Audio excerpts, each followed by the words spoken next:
Have you ever woken up and found that the inner compass you rely on has simply vanished?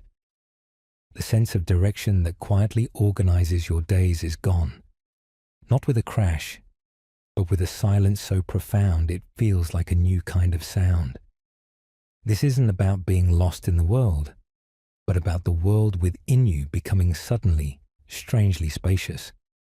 What you're experiencing in that quiet absence is not a breakdown, but a subtle and profound neurological recalibration. Welcome to the Learn While You Sleep YouTube channel.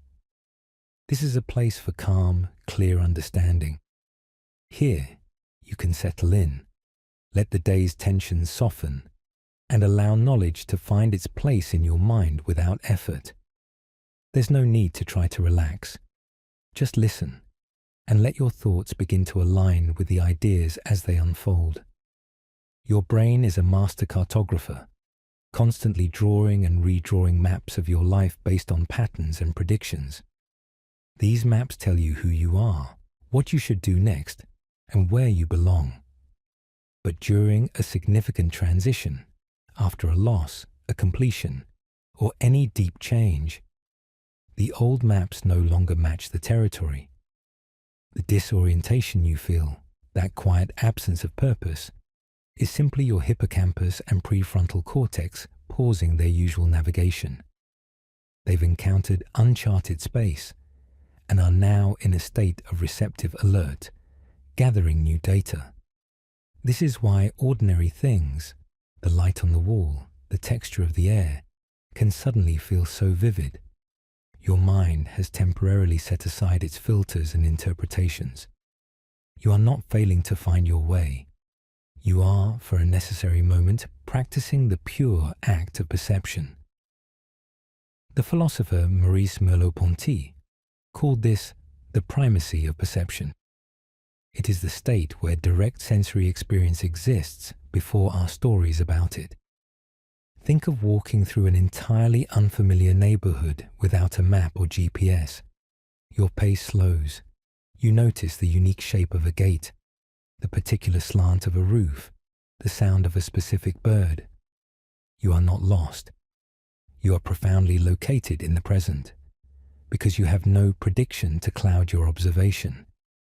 This is the cognitive space you now inhabit. The silence of your internal compass has made room for a deeper listening. The clearing of your mental checklist allows the world itself to whisper what comes next. So here is a question worth exploring without urgency. What one thing in your immediate environment can you perceive right now, not for its meaning or its use, but simply as a raw sensory fact?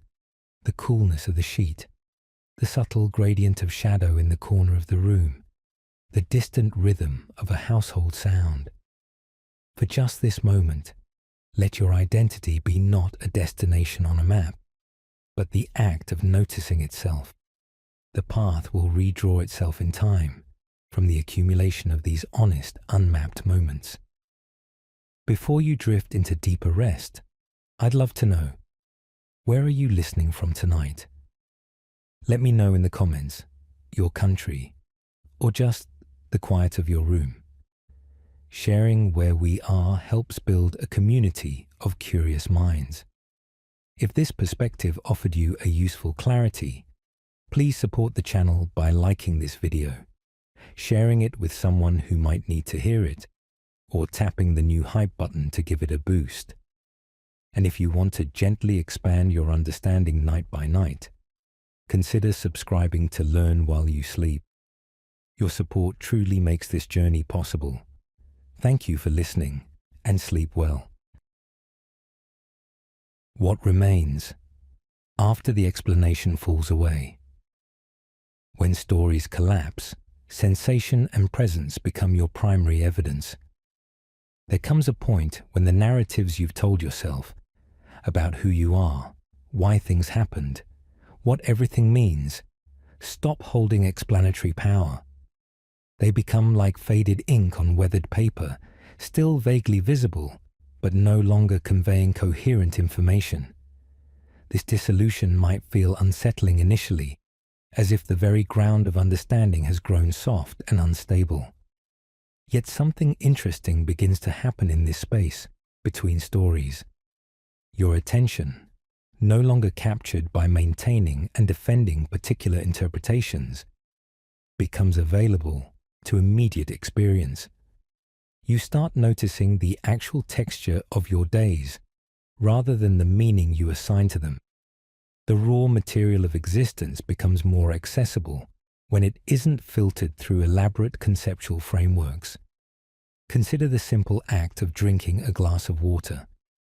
Typically, you might perform this action while thinking about what you need to do next, replaying a conversation from earlier, or planning tomorrow's schedule. The actual sensations, the coolness against your lips, the liquid moving down your throat, the momentary pause in breathing, occur in the background of your awareness. When explanatory frameworks fade, these sensations move to the foreground. They become primary data rather than peripheral details. This shift represents more than simple mindfulness. It's a fundamental reorganization of how consciousness processes reality. You're learning to receive experience directly rather than primarily through the filter of narrative. Research in cognitive neuroscience reveals that our brains are constantly generating predictive models of reality, then comparing incoming sensory data against these models. When discrepancies occur, we typically adjust our perception to fit our expectations, a phenomenon called predictive coding. During times of significant transition, these predictive models become less rigid, allowing more sensory data to reach conscious awareness without being filtered through expectations. This explains why colors might appear more vivid, sounds more distinct, and physical sensations more pronounced during periods of personal reorientation. Your nervous system is essentially gathering more raw data to construct updated models of reality. This process, while sometimes overwhelming, serves an important adaptive function. You might notice that certain ordinary activities, making tea, folding laundry, watching light change through a window, carry a different quality now. They feel more substantial, more real in their simplicity. This isn't because the activities themselves have changed, but because your relationship to experience has shifted. The philosopher Eugene Gendlin called this felt sense, the bodily awareness that exists before words and concepts. When narratives fall away, you become more attuned to this pre-conceptual level of experience. It's less about thinking your way through existence and more about feeling your way forward, moment by moment. This represents a deeper form of intelligence than analytical reasoning alone, one that integrates bodily wisdom with cognitive understanding. What physical sensation are you aware of right now, without needing to name or explain it? Perhaps it's the weight of your body against the surface supporting you, or the temperature of the air against your skin, or the subtle movement of breath in your chest. Can you notice these sensations as pure experience rather than as symptoms or symbols of something else? The remarkable thing about sensation is its reliability. It's always available, always present, always offering immediate contact with reality. When stories prove temporary and explanations eventually fail, sensation remains as constant evidence of being here now. This isn't a reduction of experience, but rather a return to its foundation, the basic building blocks from which new meaning can eventually arise in its own time. The body's role in starting over. Physical awareness grounds rebuilding before mental frameworks can catch up. Your body knows how to rebuild long before your mind catches up with the program. There's an intelligence in your cells, your breath, your posture that operates independently of conscious thought. When everything feels fragmented conceptually, your physical being continues its ancient work of integration and repair. Notice how, after a deep sleep, your muscles have relaxed without your instruction. Observe how hunger arises and subsides according to rhythms you don't consciously control. Pay attention to the way your breath naturally deepens when you stop trying to manage it. These are not metaphors but biological facts. Your organism possesses inherent restorative capacities that activate automatically when given the right conditions. The challenge lies in getting out of their way. Consider what happens physically during stress or upheaval. Your nervous system shifts towards sympathetic activation, increased heart rate, shallower breathing, muscle tension, narrowed attention. These are adaptive responses designed for immediate threat, but when sustained over time, they become the default setting. Recovery involves returning to parasympathetic dominance, the rest and digest state where healing occurs. This transition isn't primarily mental, it's physiological. You can't think your way into relaxation, but you can create conditions that allow your nervous system to recalibrate. Simple actions like slowing your exhalation, softening your jaw, or allowing your weight to settle more fully into support trigger neurological shifts that thinking alone cannot achieve. There's emerging research in polyvagal theory that explains how safety is first established in the body before it registers in conscious awareness. The vagus nerve, which connects brain to body, carries signals about physiological state upward to influence emotional experience. When you engage in practices that regulate your physical being, gentle movement, conscious breathing, progressive relaxation, you're essentially sending safety signals to your brain from the bottom up. This explains why sometimes you might not feel safe emotionally until your body has experienced safety physically. The sequence matters. Physical regulation precedes emotional regulation, which in turn precedes cognitive clarity. Trying to reverse this order, thinking your way to calm, often proves frustratingly ineffective. You might notice that certain physical environments support this recalibration more than others. Places with natural light, comfortable temperatures, and relative quiet often facilitate the shift toward parasympathetic activation. Similarly, certain physical postures, lying down, sitting with back supported, standing with weight evenly distributed, communicate safety to your nervous system. These aren't mere comforts, but biological necessities for recovery. Your body reads physical cues about safety and threat continuously, and these readings directly influence your capacity to process experience and integrate learning. Creating physical conditions of safety isn't self-indulgence, but rather the foundational work of neurological repair. What is one small adjustment you could make to your physical environment right now that might support your nervous system's shift toward calm? Perhaps it's adjusting a light, changing your position, or removing some minor source of stimulation. Notice how even tiny modifications can alter your physiological state in measurable ways. Your body speaks in sensations rather than words, offering feedback about what supports recovery and what hinders it. Learning to listen to this feedback represents a crucial skill in rebuilding, one that bypasses complicated mental processes and accesses wisdom that predates conscious thought. Your physical being knows how to heal because it's done this work countless times before, with every injury, illness, and exhaustion you've ever experienced. Trust that intelligence now, and let it lead where your mind cannot yet follow. Losing direction without losing value, purpose, and worth are separate entities.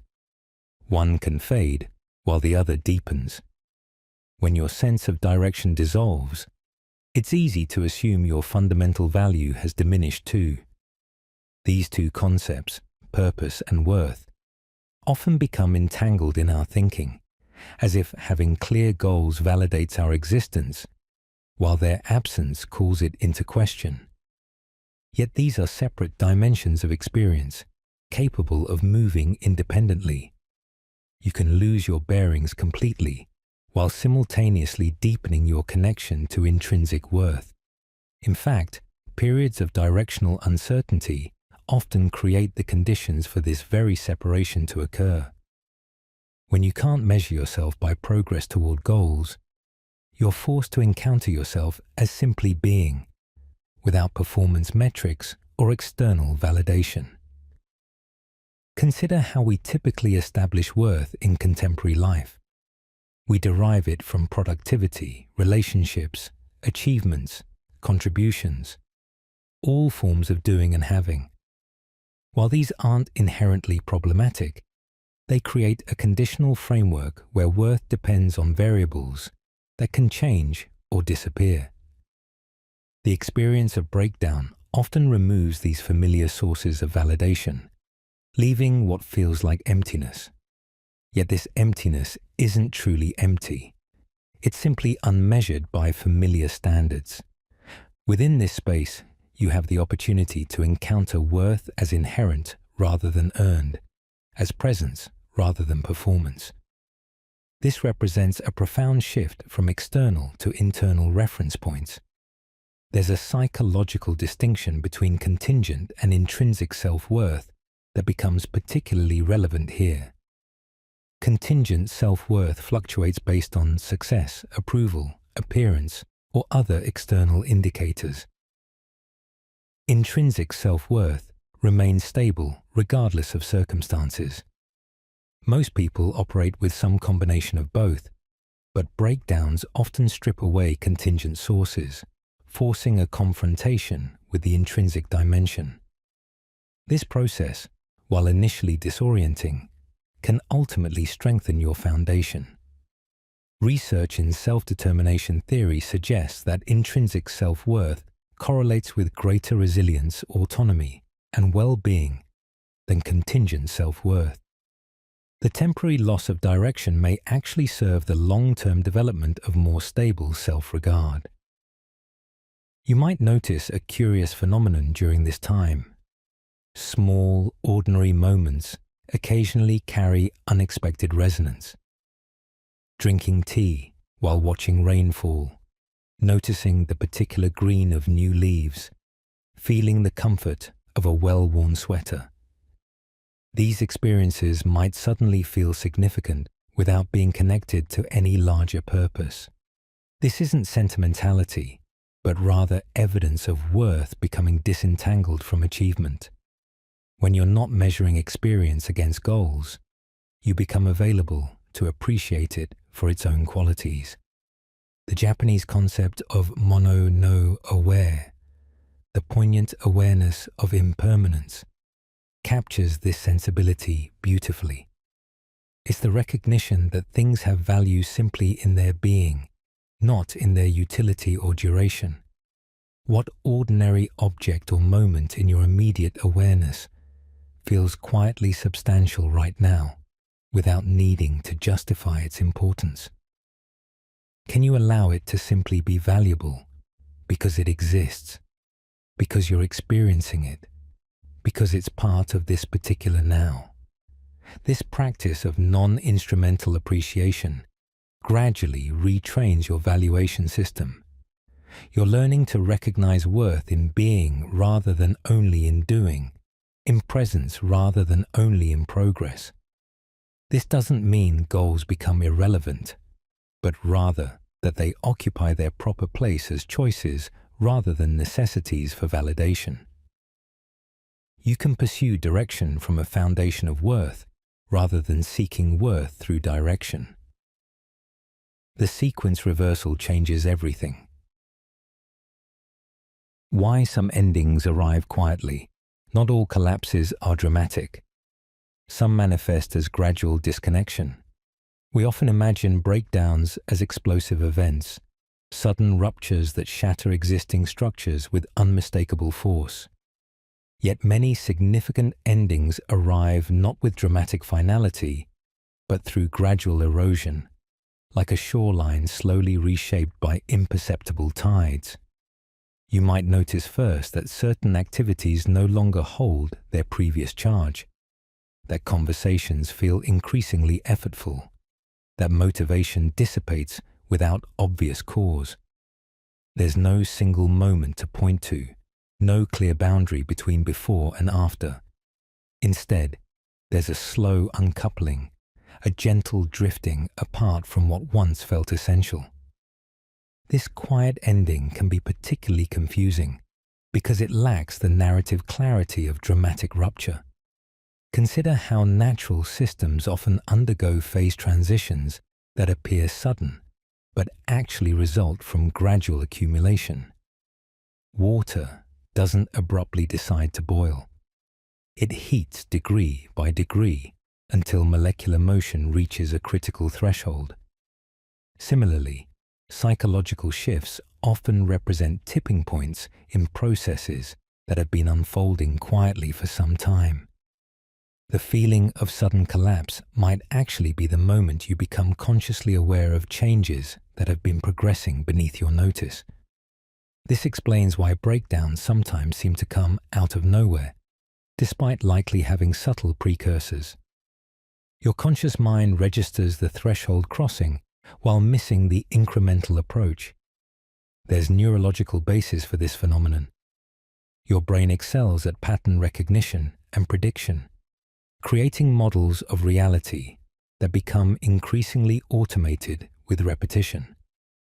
When these models gradually become misaligned with actual experience, when your life changes subtly, but your internal maps don't update accordingly, you eventually reach a point where the discrepancy becomes too great to ignore. The resulting disorientation feels sudden, but represents the culmination of many small divergences between expectation and reality. This is why quiet endings often leave you feeling confused rather than clear. You're experiencing the cumulative effect of many barely noticed changes rather than one definitive event. You might find yourself looking back over recent months or years and noticing small signs you overlooked at the time. Declining enthusiasm for previously meaningful activities, increasing tolerance for situations that once felt unacceptable, diminishing returns from familiar coping strategies. These weren't failures of awareness, but rather evidence of your adaptive capacity. Your system was gradually adjusting to changing conditions, trying to maintain equilibrium until that became impossible. Quiet endings represent the point where adaptation through incremental compromise gives way to necessary reorganization. This isn't failure, but rather the natural progression of complex systems adjusting to new information and conditions.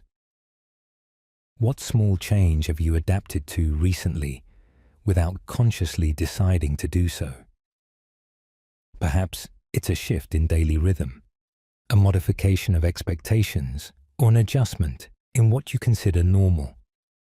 Can you observe this adaptation without judgment, simply as evidence of your system's intelligent responsiveness to changing conditions? Quiet endings often contain their own wisdom. They allow for gradual adjustment rather than abrupt rupture, for integration rather than amputation. The very lack of drama can become a gift, creating space for reflection and reorientation without the overwhelming intensity of crisis.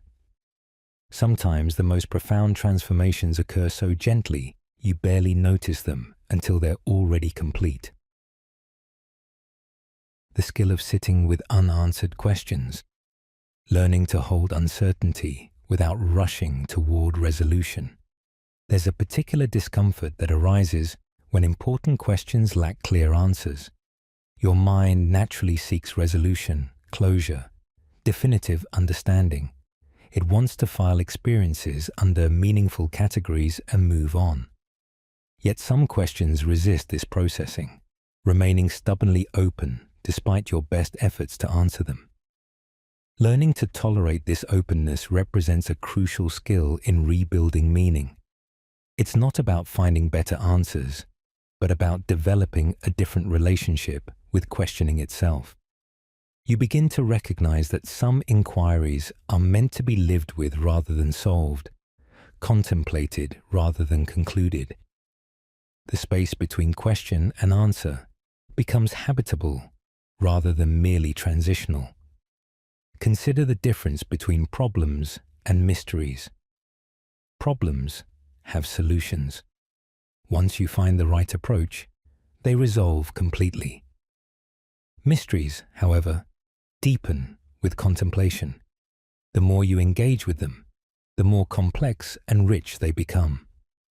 Many existential questions belong to the latter category. Who am I now? What matters? How do I proceed?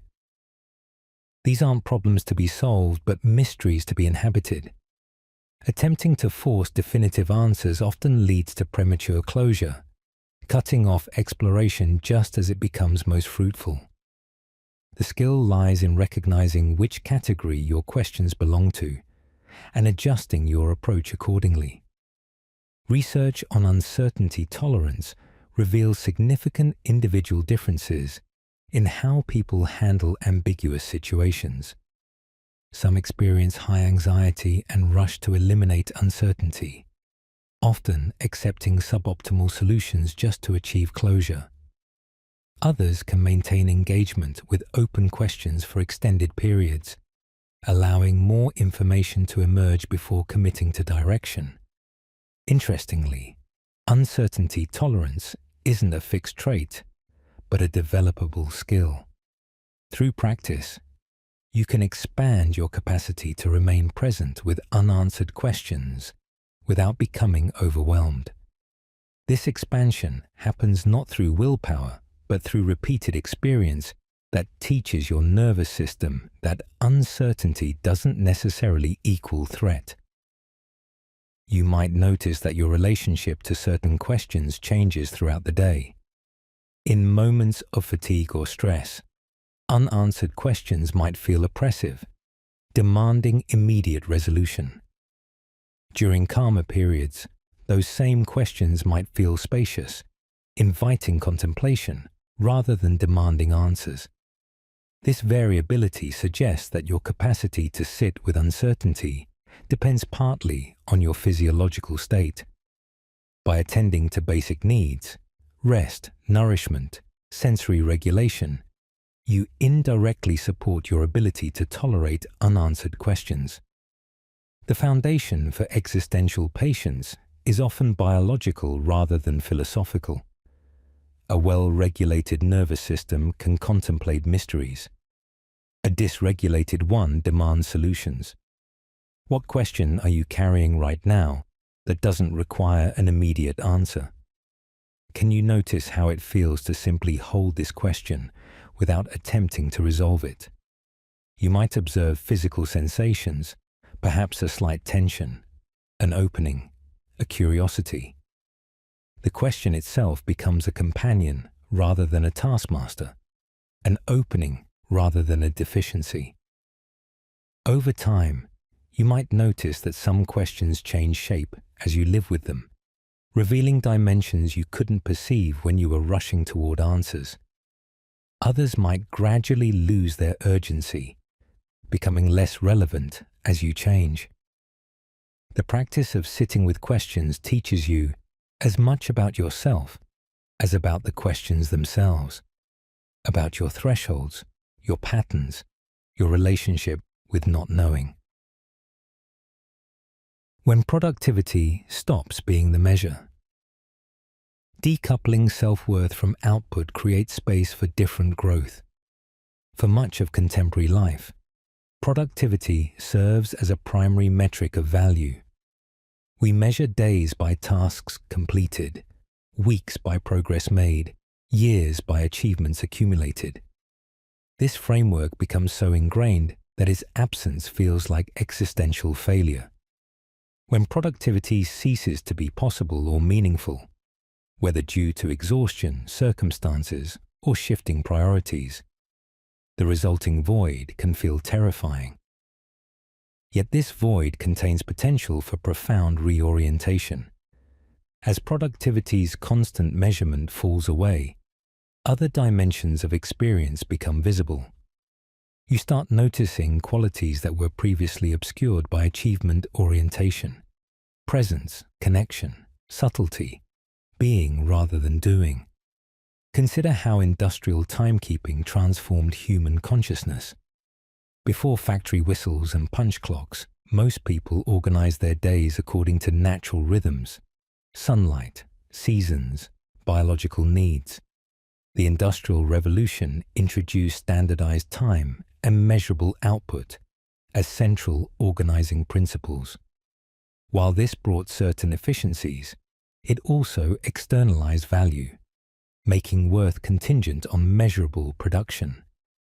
Today, even in post-industrial contexts, this mindset persists. We internalize the factory whistle, constantly measuring ourselves against output expectations. Breakdowns often represent a collision with this internalized system, a point where the demand for measurable productivity becomes incompatible with other human needs. There's neurological evidence that constant productivity pressure affects brain function. The prefrontal cortex, responsible for planning and executive function, can become overactivated while other regions associated with rest, integration, and creativity remain underutilized. This imbalance eventually leads to diminished capacity. The very productivity we seek becomes harder to sustain. Periods of necessary non-productivity allow rebalancing to occur. Different neural networks activate. Different cognitive processes emerge. Different ways of being become possible. This isn't laziness, but rather biological reconfiguration.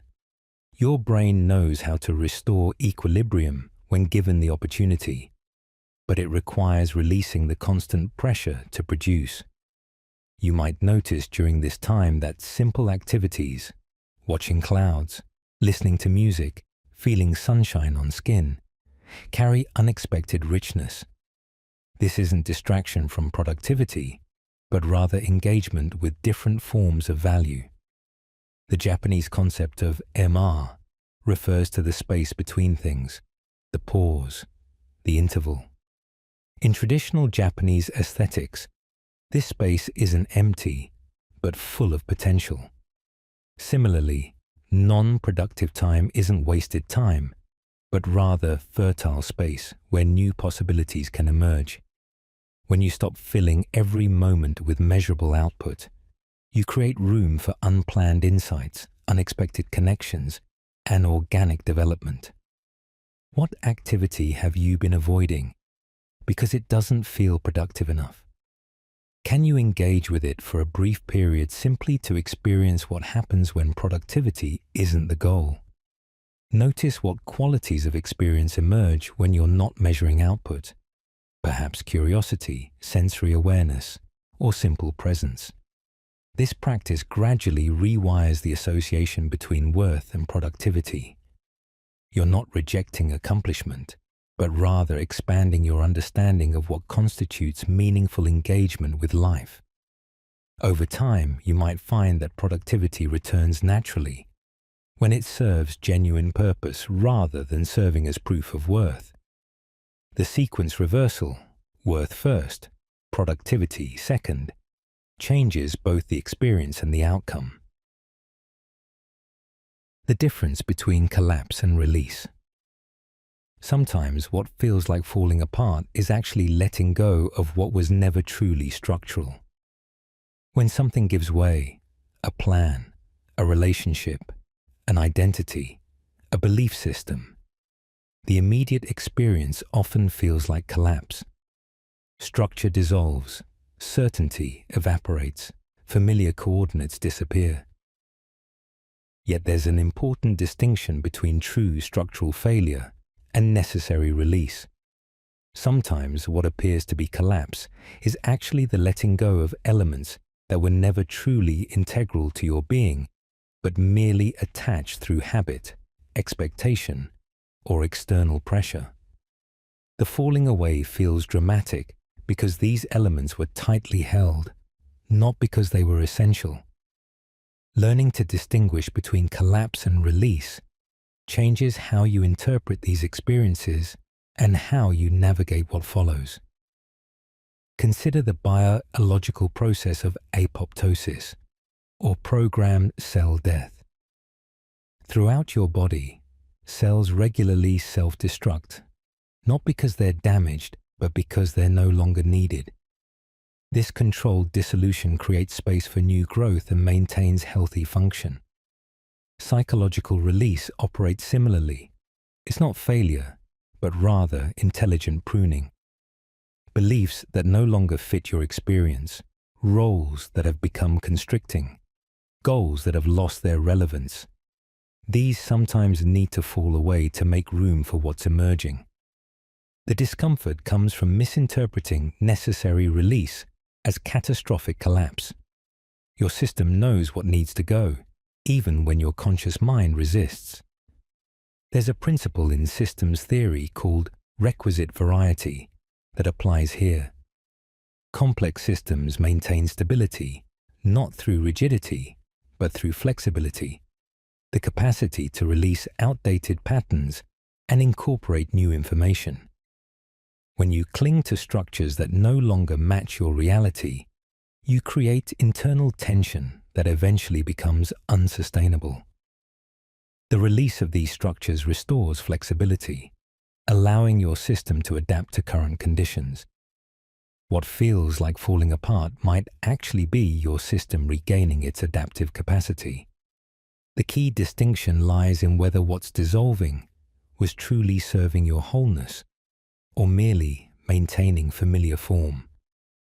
You might notice that certain losses, while painful, eventually bring unexpected relief. The absence of something you thought was essential creates space that feels strangely right. This paradoxical experience, grief mixed with liberation, often indicates release rather than collapse. You're not losing part of yourself, but rather shedding what was never truly you. The Japanese art of kintsugi offers a beautiful metaphor here. When pottery breaks, the pieces are reassembled with gold lacquer, creating something more beautiful than the original. But sometimes what appears broken was actually multiple pieces held together by tension, and the separation allows each piece to become its own complete vessel. What has fallen away recently that initially felt like loss, but now carries some quality of relief? Can you contemplate the possibility that this wasn't destruction, but rather distinction? The separation of what truly belongs to you from what was merely attached. This perspective doesn't minimize genuine grief, but rather contextualizes it within a larger process of refinement. Release often looks like collapse from the inside because we experience the letting go before we experience the new configuration. The interim period, after release, but before reorganization, requires particular patience. You're not broken, but rather between configurations, having released what no longer serves, but not yet having formed what comes next. Learning how to notice instead of fix. Shifting from problem-solving mode to observational presence. Your mind has likely been trained to approach difficulty as something to solve. When something feels wrong, you identify the problem, analyze causes, generate solutions, implement fixes. This problem-solving orientation works wonderfully for mechanical issues and logical puzzles, but proves less effective for existential questions and emotional processes. Much of rebuilding meaning involves shifting from fixing mode to noticing mode, from active intervention to receptive observation. This represents a fundamental change in how you relate to experience. Instead of trying to change what's happening, you learn to be present with what's happening, trusting that understanding emerges from attention rather than analysis. Consider the difference between how a mechanic approaches a car and how a naturalist approaches a forest. The mechanic looks for what's broken, diagnoses the fault, repairs or replaces components. The naturalist observes patterns, relationships, processes.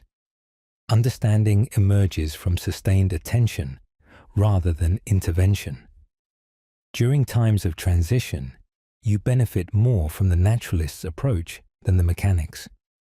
Your inner landscape isn't a machine with broken parts, but a living ecosystem undergoing transformation. Trying to fix psychological or existential states often creates additional complication, while patient observation allows natural intelligence to guide reorganization. There's neurological basis for this distinction. Problem-solving primarily engages the prefrontal cortex, the planning, analyzing, executive function region. Noticing mode activates different networks, including the default mode network, associated with introspection and integration, and the salience network, which filters relevant sensory information. When you're constantly in problem-solving mode, these other networks remain underutilized. Shifting to noticing mode allows different forms of intelligence to emerge: pattern recognition, intuitive understanding, somatic awareness. These capacities often provide more useful guidance during rebuilding than analytical problem-solving alone. Your brain knows how to integrate experience when given the right conditions. You might practice this shift through simple sensory exercises. Instead of trying to fix your mood, simply notice its physical manifestations, where you feel it in your body, what temperature or texture it has, how it changes with attention.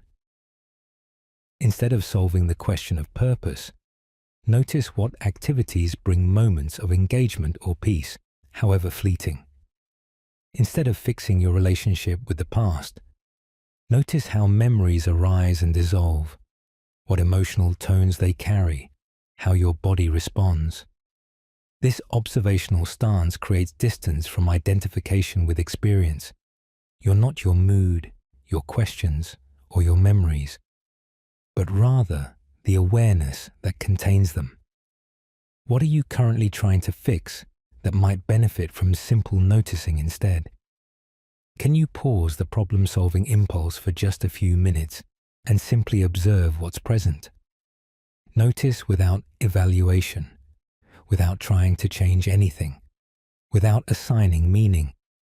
The practice feels counterintuitive at first because we're so conditioned toward active intervention. Yet this very counterintuitiveness reveals how deeply entrenched the fixing mentality has become. Over time, you'll likely discover that many things don't require fixing. They require witnessing. And in that witnessing, transformation often occurs naturally, without force or effort. The deepest healing happens not because we make it happen, but because we stop interfering with its natural progression. When memory becomes less heavy, how emotional weight gradually dissipates from past events.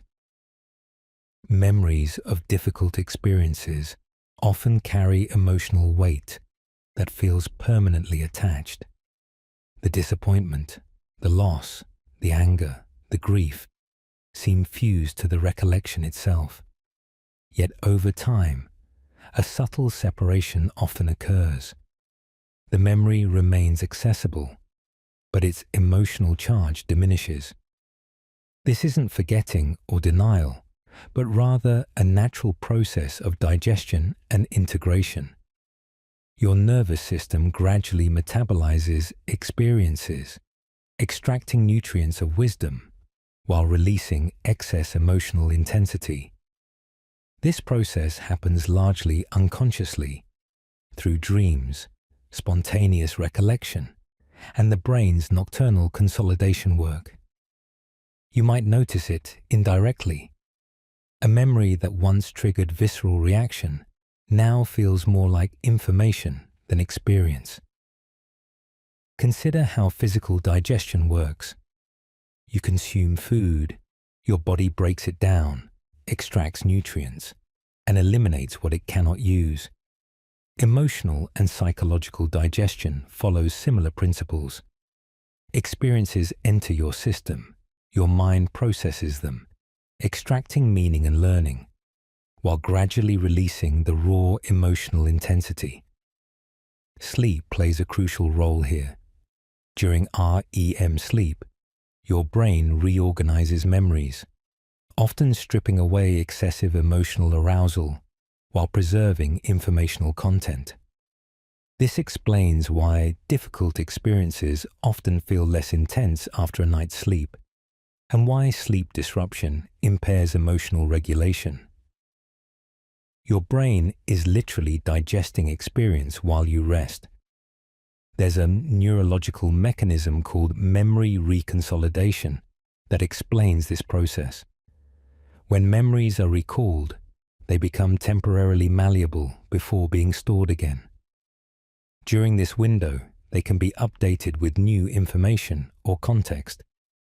Each time you recall a difficult memory from a place of relative safety, your brain has the opportunity to reduce its emotional intensity by associating it with current calm rather than past distress. This doesn't erase the memory, but changes its emotional signature.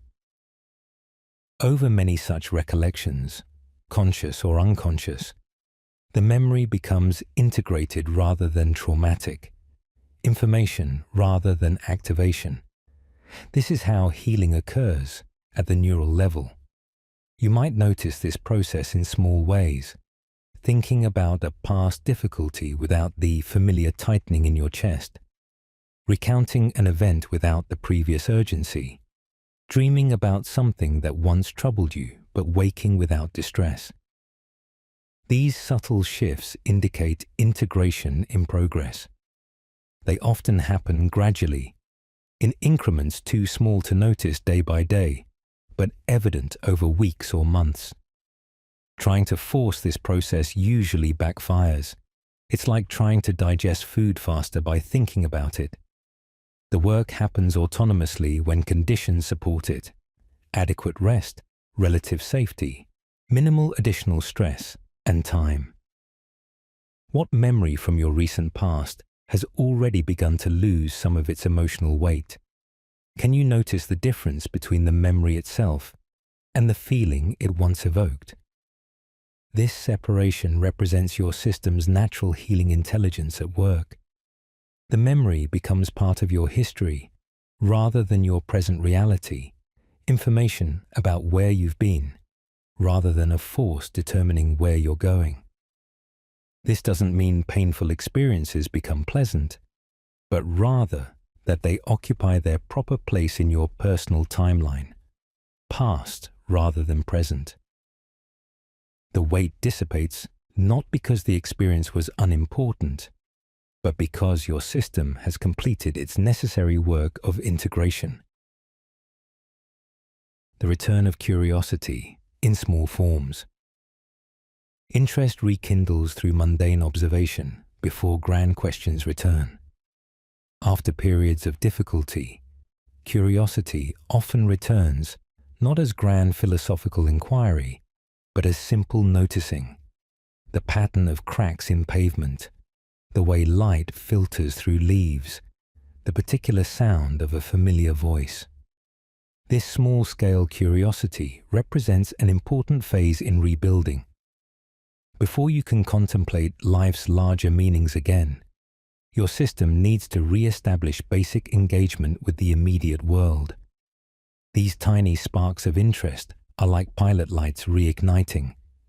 small but essential sources of warmth that can eventually fuel larger fires. They indicate that your capacity for wonder has survived the upheaval and is beginning to reactivate in safe, manageable ways. Consider how fire spreads after being contained. First comes a single small flame, then gradual expansion to nearby fuel, then eventual full combustion.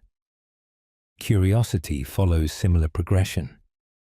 The initial flickers might seem insignificant, noticing the intricate veining in a leaf, wondering about a bird's nesting habits, feeling intrigued by a stranger's conversation fragment. These moments matter not for their content, but for their function. They reconnect you to the fundamental human capacity for interest. Each small curiosity strengthens neural pathways associated with exploration and engagement, gradually rebuilding your ability to approach the world with openness rather than defense. Research on post-traumatic growth identifies renewed appreciation for simple things as a common positive outcome following adversity. This isn't sentimentality, but neurological reorganization. When your survival systems have been highly activated, returning to baseline involves recalibrating your attention toward non-threat stimuli. Noticing small beauties or interesting details represents your nervous system learning that it's safe to engage with the world beyond immediate danger. This recalibration happens gradually, through repeated micro-experiences of safe engagement. Each time you notice something interesting without associated threat, you strengthen the neural circuits that allow curiosity to exist alongside vulnerability. You might find yourself paying unusual attention to mundane details, the texture of fabric, the play of shadow, the rhythm of rainfall. This hyper-attentiveness to the ordinary represents your mind practicing presence without pressure. There's no need to derive profound meaning from these observations. Their value lies in the act of observation itself. The Japanese practice of Shinrin-yoku, or forest bathing, operates on similar principles, immersing in nature without agenda, simply noticing. This gentle attention regulates the nervous system, reducing stress hormones and increasing parasympathetic activation. Your small curiosities serve similar function, bathing your awareness in harmless engagement. What ordinary detail has captured your attention recently, however briefly? Can you allow yourself to simply notice it without needing to make it meaningful or significant? The return of curiosity often feels fragile at first, easily dismissed as trivial or pointless. Yet these small moments of interest are rebuilding fundamental capacities: attention, engagement, presence. They're like the first green shoots after a forest fire, indicators of life returning to scorched ground. Over time, as these small curiosities accumulate, you might notice your capacity for larger questions gradually returning. But for now, the small scale is exactly right. Manageable, non-threatening, and quietly restorative. The importance of unremarkable days. Ordinary time provides the substrate for extraordinary healing. Healing and rebuilding often happen not during dramatic breakthroughs, but within the quiet container of ordinary days. These unremarkable stretches, where nothing significant seems to occur, create the necessary conditions for integration. Like fallow fields resting between plantings, unremarkable days allow psychological nutrients to settle, neural connections to strengthen, and fragmented pieces to find their new alignment. The lack of notable events isn't absence of progress, but rather a different kind of progress, the subterranean growth that happens out of sight. Learning to value these days represents a crucial shift from achievement-oriented recovery to organic reorganization. Consider how physical healing occurs after injury. The dramatic moments, the accident, the surgery, the diagnosis, occupy minimal time compared to the long, quiet period of recuperation. During this recuperation, remarkable things happen at cellular level. Inflammation subsides, tissues repair, strength gradually returns. Yet from the outside, the person appears to be just resting. Psychological healing follows similar patterns. The intense moments of insight or release are brief compared to the extended periods of integration that follow. These integration periods might look like ordinary living, sleeping, eating, working, relaxing. But beneath the surface, crucial reorganization is occurring. There's a concept in complexity science called self-organized criticality that describes how complex systems naturally reorganize towards stability after disturbance. This reorganization isn't directed from above, but emerges from countless small interactions between system components. Your psyche operates similarly. After disruption, it naturally moves toward equilibrium through millions of tiny adjustments in thought, emotion, memory, and perception. Most of this work happens beneath conscious awareness during ordinary activities. The walk to the grocery store, the washing of dishes, the idle moment looking out a window. These unremarkable contexts provide the neutral ground where self-organization can occur without interference. You might notice that after periods of intense emotion or significant insight, your system craves ordinariness. Dramatic experiences create high contrast, making the neutral middle ground especially welcome. This isn't avoidance, but rather biological wisdom. Your system knows it needs low stimulation environments to process high-intensity input. The plainness of unremarkable days provides the blank canvas against which new patterns can gradually emerge. Like resting musical silence between notes, these ordinary periods give shape and meaning to the extraordinary moments that occasionally interrupt them. Both are necessary, neither is superior. How does an ordinary day feel different now compared to before your recent transitions? Can you notice small ways your relationship to mundane activities has shifted? Perhaps more patience with routine, greater appreciation for simplicity, less need for constant stimulation. These subtle changes indicate integration in progress. Your system is learning to find nourishment in the ordinary, discovering that healing doesn't always require special conditions or dramatic interventions. Sometimes the most profound work happens while you're doing laundry or making tea, or simply sitting without particular agenda. The unremarkable day becomes remarkable in its capacity to hold transformation without fanfare. How time changes its texture after loss. The perception of duration and sequence transforms during rebuilding. After significant endings or transitions, your experience of time often alters in subtle but noticeable ways. Minutes might stretch interminably during certain activities, while whole days collapse into brief impressions. The linear progression from past to present to future, usually taken for granted, can feel disrupted, with past memories intruding on present awareness, or future possibilities feeling impossibly distant. This altered time perception isn't dysfunction, but rather adaptation. Your mind is recalibrating its relationship with temporality, learning to accommodate experiences that don't fit neatly into chronological sequence. The texture of time becomes more fluid, less mechanical. Consider how trauma researchers describe time distortion during and after difficult experiences.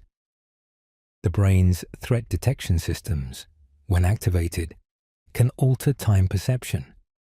Moments may seem to slow down during high arousal, creating the subjective experience of expanded time for enhanced reaction capacity.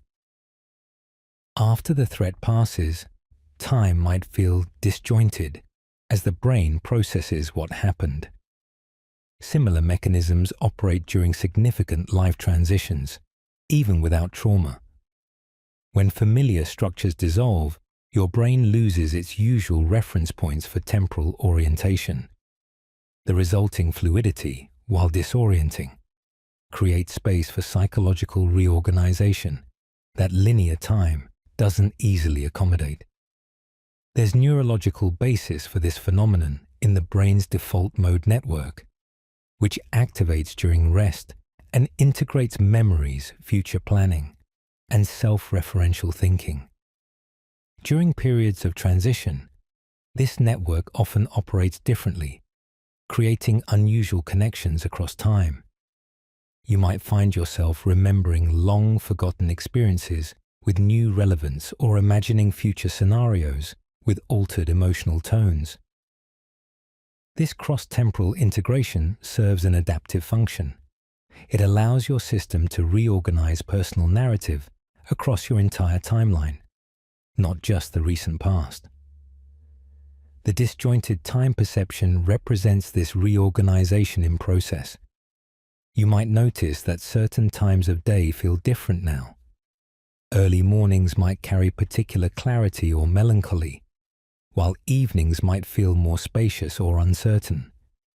These diurnal variations in time perception reflect your changing relationship with consciousness itself. As your identity shifts, so does your experience of temporal flow. The philosopher Henri Bergson distinguished between measurable clock time and subjective duration, the lived experience of time's passage. During rebuilding, duration often takes precedence over clock time, with internal rhythms governing your sense of temporal reality more than external measurements. What time of day feels most different to you now compared to before your recent transitions? Can you notice the particular quality of time during these hours?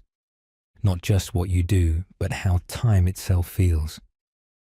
This awareness of time's changing texture represents your deepening sensitivity to subjective experience.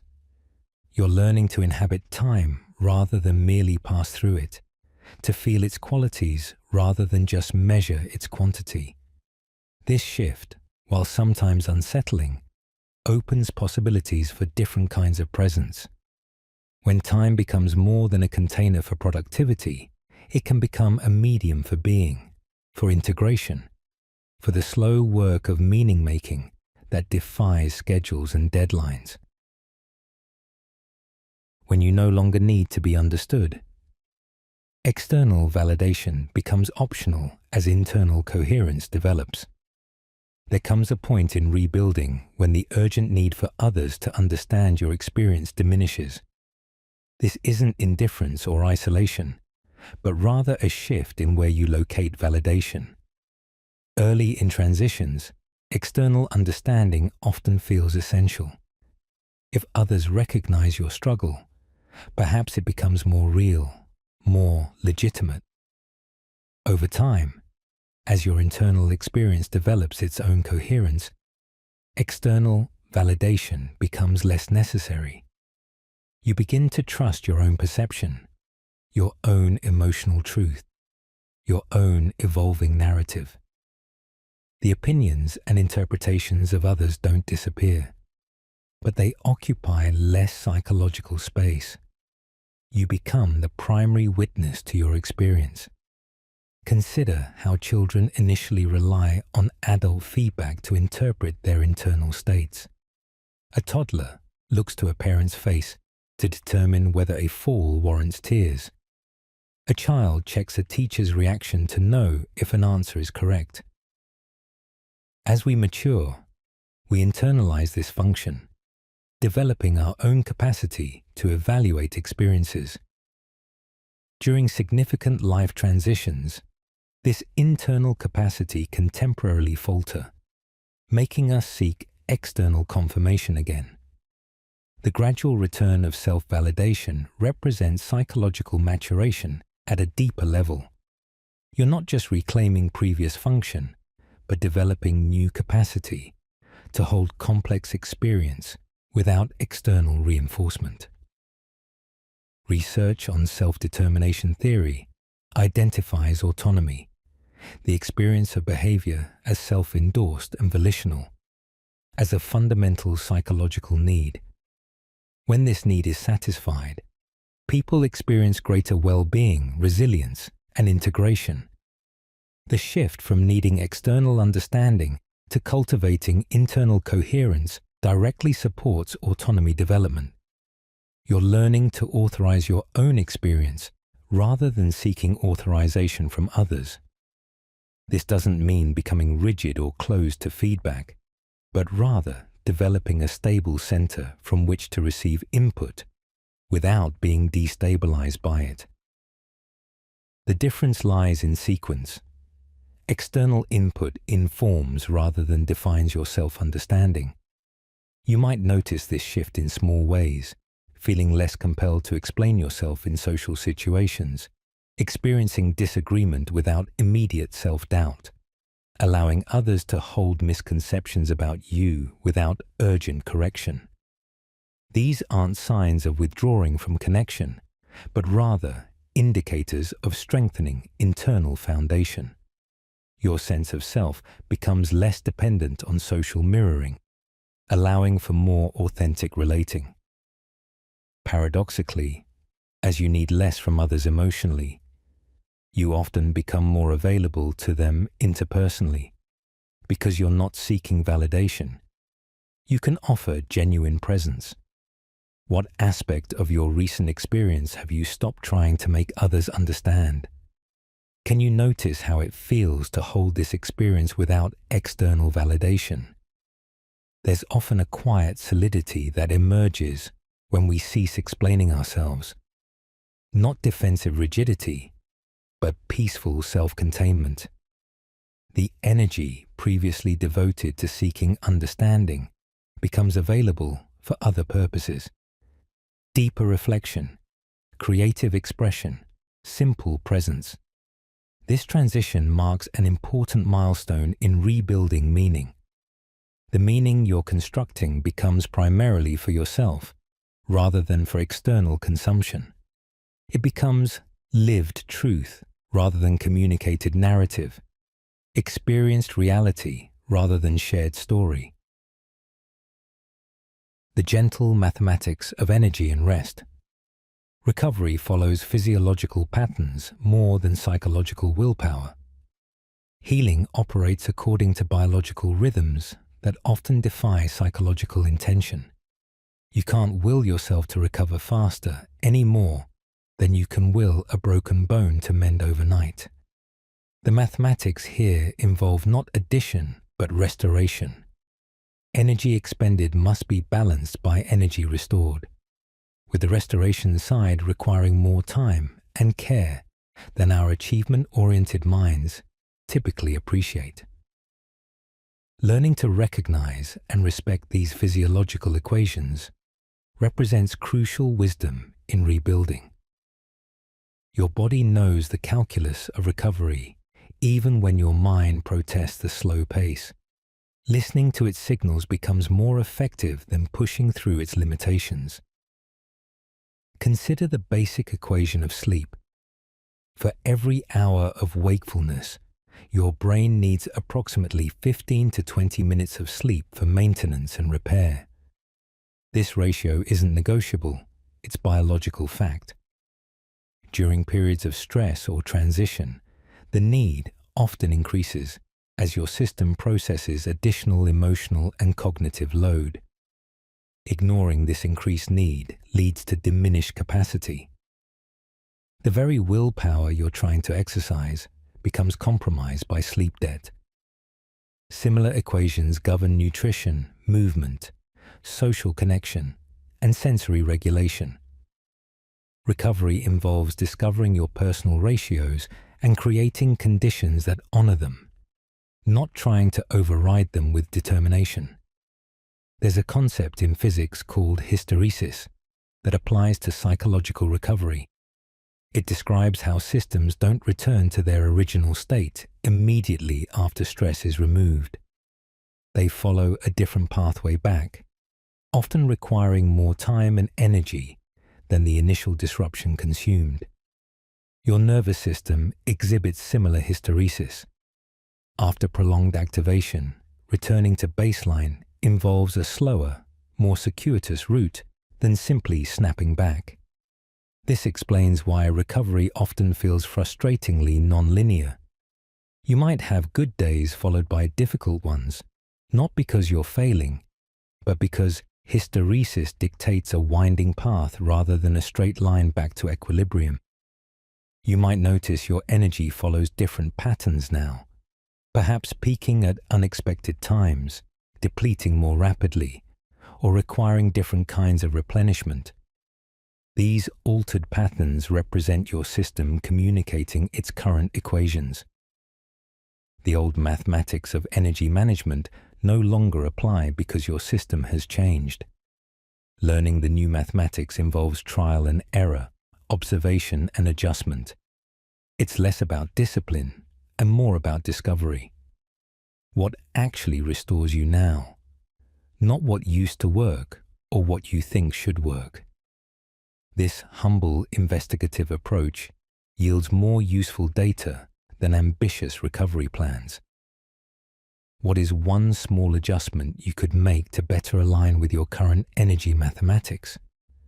Perhaps it's allowing a brief rest before you feel completely exhausted, or noticing what time of day you have natural alertness and planning accordingly, or recognizing which activities actually drain versus replenish you. These aren't moral choices but biological observations. Your system's equations aren't right or wrong. They simply are. Working with them rather than against them transforms recovery from battle to collaboration. The gentle mathematics of energy and rest don't require your understanding, only your respect. And in that respect, healing finds its natural rhythm. Separating survival from identity. Recognizing adaptive behaviors as tools rather than self-definition. When you've been in survival mode for an extended period, the strategies you use to cope can become confused with who you are. The constant vigilance starts to feel like personality. The emotional restraint begins to resemble character. The narrowed focus masquerades as worldview. This fusion creates a particular challenge during rebuilding, distinguishing between what you did to survive and who you are beneath those adaptations. The process isn't about judging past strategies, but about gently separating them from your core identity, recognizing them as tools you used rather than truths you embody. This separation creates space for different ways of being to emerge now that conditions have changed. Consider how animals adapt to environmental constraints. A fox in an urban environment learns different behaviors than its rural counterpart, navigating human schedules, avoiding vehicles, finding food in trash bins. These adaptations don't change its fundamental foxness, but they shape its daily experience profoundly. If that urban fox were suddenly relocated to a forest, it would initially struggle, applying urban strategies to wild contexts until new patterns developed. Human psychological adaptation follows similar principles. The behaviors that helped you navigate difficult circumstances were context-specific solutions, not eternal definitions of self. Recognizing this distinction allows you to retain what remains useful while releasing what no longer serves. Neurologically, this separation involves the prefrontal cortex's ability to engage in metacognition, thinking about thinking. When you can observe your survival strategies as objects of awareness, rather than being subjectively identified with them, you create psychological distance. This distance allows for choice. You can thank a particular adaptation for its service, while deciding it's no longer needed. Research on neuroplasticity shows that simply noticing patterns without judgment begins to weaken their automatic hold.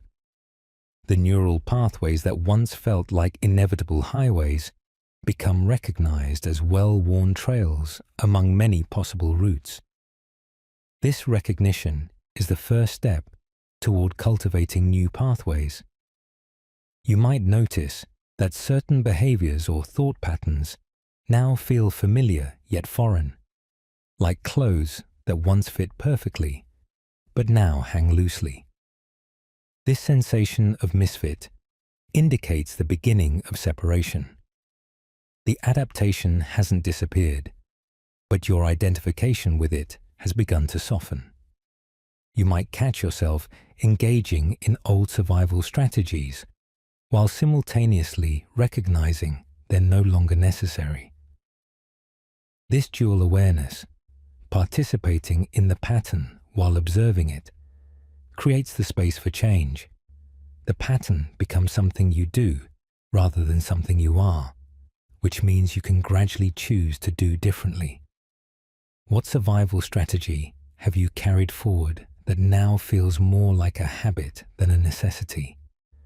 Can you notice it with curiosity rather than judgment, as an intelligent adaptation to past conditions that may or may not fit present circumstances? This gentle inquiry doesn't require immediate change. Simply noticing the distinction between strategy and self begins the separation process. Over time, you might find that some adaptations naturally fall away as they become irrelevant, while others transform into conscious choices rather than automatic reactions. Your identity becomes less about what you've survived and more about how you choose to live now that survival is less urgently required. How trust rebuilds without announcements. Confidence in self and the world returns through accumulated small experiences. Trust isn't rebuilt through declarations or decisions, but through the quiet accumulation of small, positive experiences. Like sediment settling at the bottom of a stirred pond, trust forms gradually through repeated moments of safety, reliability, and gentle predictability. You won't necessarily notice it happening in real time. There's no sudden moment when trust switches back on. Instead, you might realize weeks or months later that you've been moving through the world with less apprehension, that small disappointments no longer feel catastrophic, that you're able to extend cautious faith toward tomorrow. This quiet reconstruction happens beneath conscious awareness, built from countless minor confirmations that the world contains more than threat. Consider how trust develops in infancy. A baby learns that needs will be met through repeated cycles of distress and comfort, hunger and feeding, discomfort and soothing. Each positive interaction deposits a tiny layer of trust in the reliability of the caregiving environment. Adult rebuilding follows similar patterns, though the needs are more complex each time you experience a small safety, a peaceful morning, a kept promise to yourself, a moment of unexpected kindness. You add another layer to your foundation of trust. These experiences often seem too minor to notice individually, but collectively, they create a critical mass that eventually shifts your baseline expectation from danger to manageable uncertainty. Research on attachment theory reveals that trust operates as an internal working model, a mental representation of what to expect from relationships and the world. This model updates gradually through experience, not through intellectual insight alone. The neurological mechanism involves the amygdala, threat detection, and prefrontal cortex, evaluation. With repeated non-threatening experiences, the prefrontal cortex learns to regulate the amygdala's alarm signals more effectively. This recalibration happens slowly because the brain prioritizes survival. It's quicker to learn fear than safety. Thus, trust rebuilding requires more positive experiences to counterbalance negative ones, a ratio psychologists sometimes call the negativity bias offset. You might notice trust returning first in mundane contexts, trusting that your body will wake rested, that the sun will rise, that your favorite chair will support you.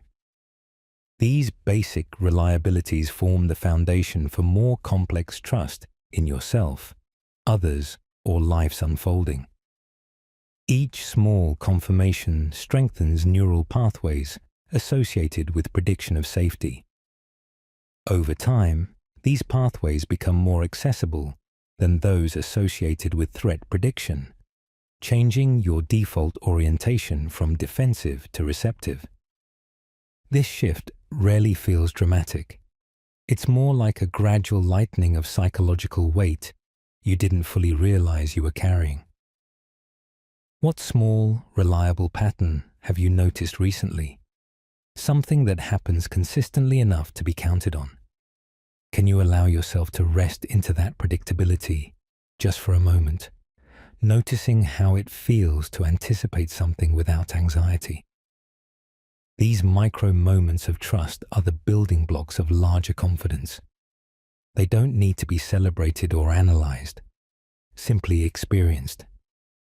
Each one contributes to the slow, organic process of trust reconstruction. Eventually, you'll look back and realize the landscape of your inner world has changed, not because of any single transformative event, but because countless small experiences of reliability have gradually reshaped your expectations of what's possible. Discovering direction through repetition, not goals. Momentum emerges from consistent motion rather than distant objectives. When traditional goal setting feels impossible or irrelevant, direction can still emerge through simple repetition. Doing the same small thing at roughly the same time each day creates a current that gradually carries you forward, even without a destination in mind. This approach bypasses the need for clarity about where you're going and instead focuses on the quality of movement itself.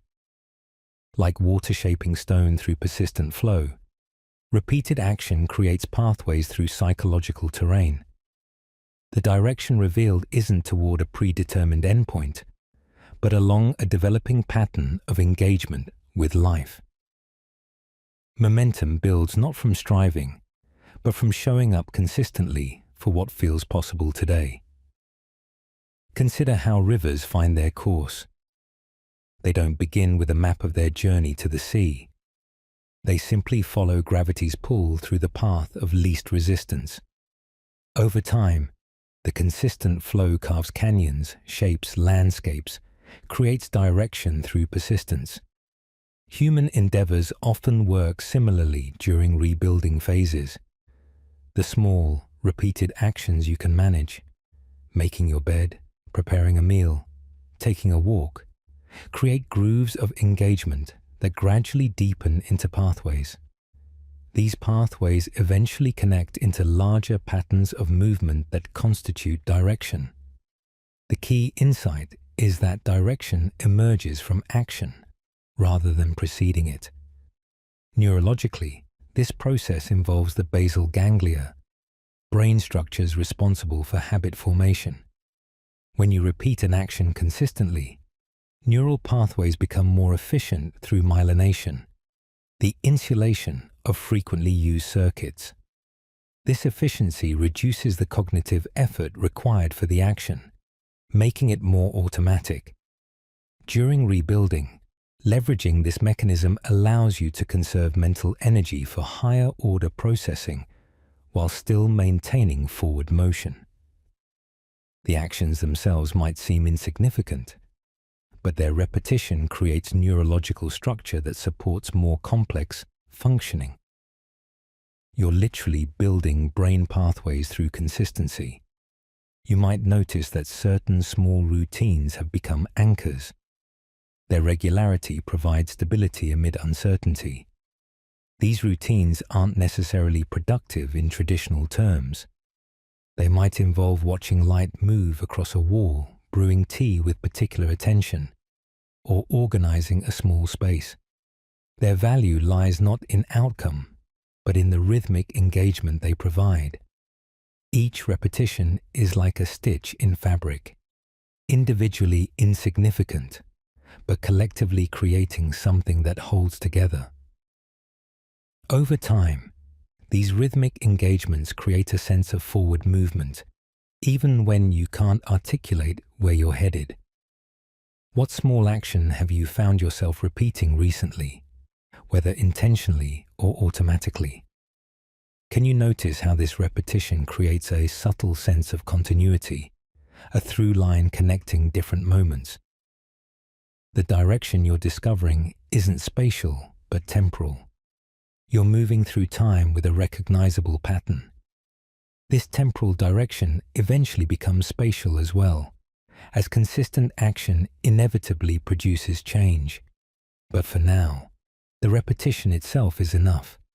It creates the conditions for momentum to build organically, for direction to reveal itself gradually, rather than being forced prematurely into existence through goal setting that doesn't yet match your reality. The value of being temporarily undefined. The fertile emptiness between identities where new possibilities form. There exists a generative space between who you were and who you're becoming. A liminal period when familiar definitions no longer fit, but new ones haven't yet crystallized. This undefined state often feels uncomfortable because we're culturally conditioned to always have a clear answer to, who are you? Yet this very ambiguity contains tremendous potential. Like the blank page before writing begins, the undefined self holds all possibilities. Learning to inhabit this space without rushing to fill it allows for more authentic reorganization. What emerges from patient undefinedness often fits better than what gets hastily constructed to relieve discomfort. Consider metamorphosis in nature. A caterpillar doesn't become a butterfly by gradually growing wings.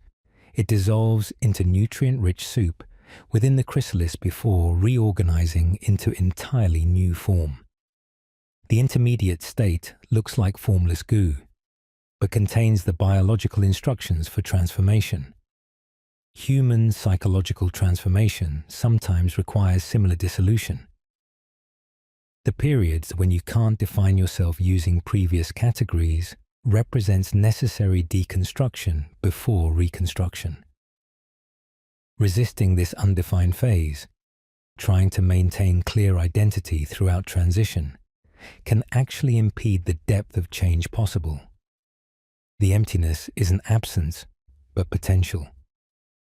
Research on identity formation describes this phase as moratorium, a period of exploration without commitment. While typically associated with adolescence, adults re-enter moratorium during significant life transitions. Neurologically, this involves decreased activity in the default mode network, associated with stable self-concept, and increased activity in networks associated with exploration and possibility.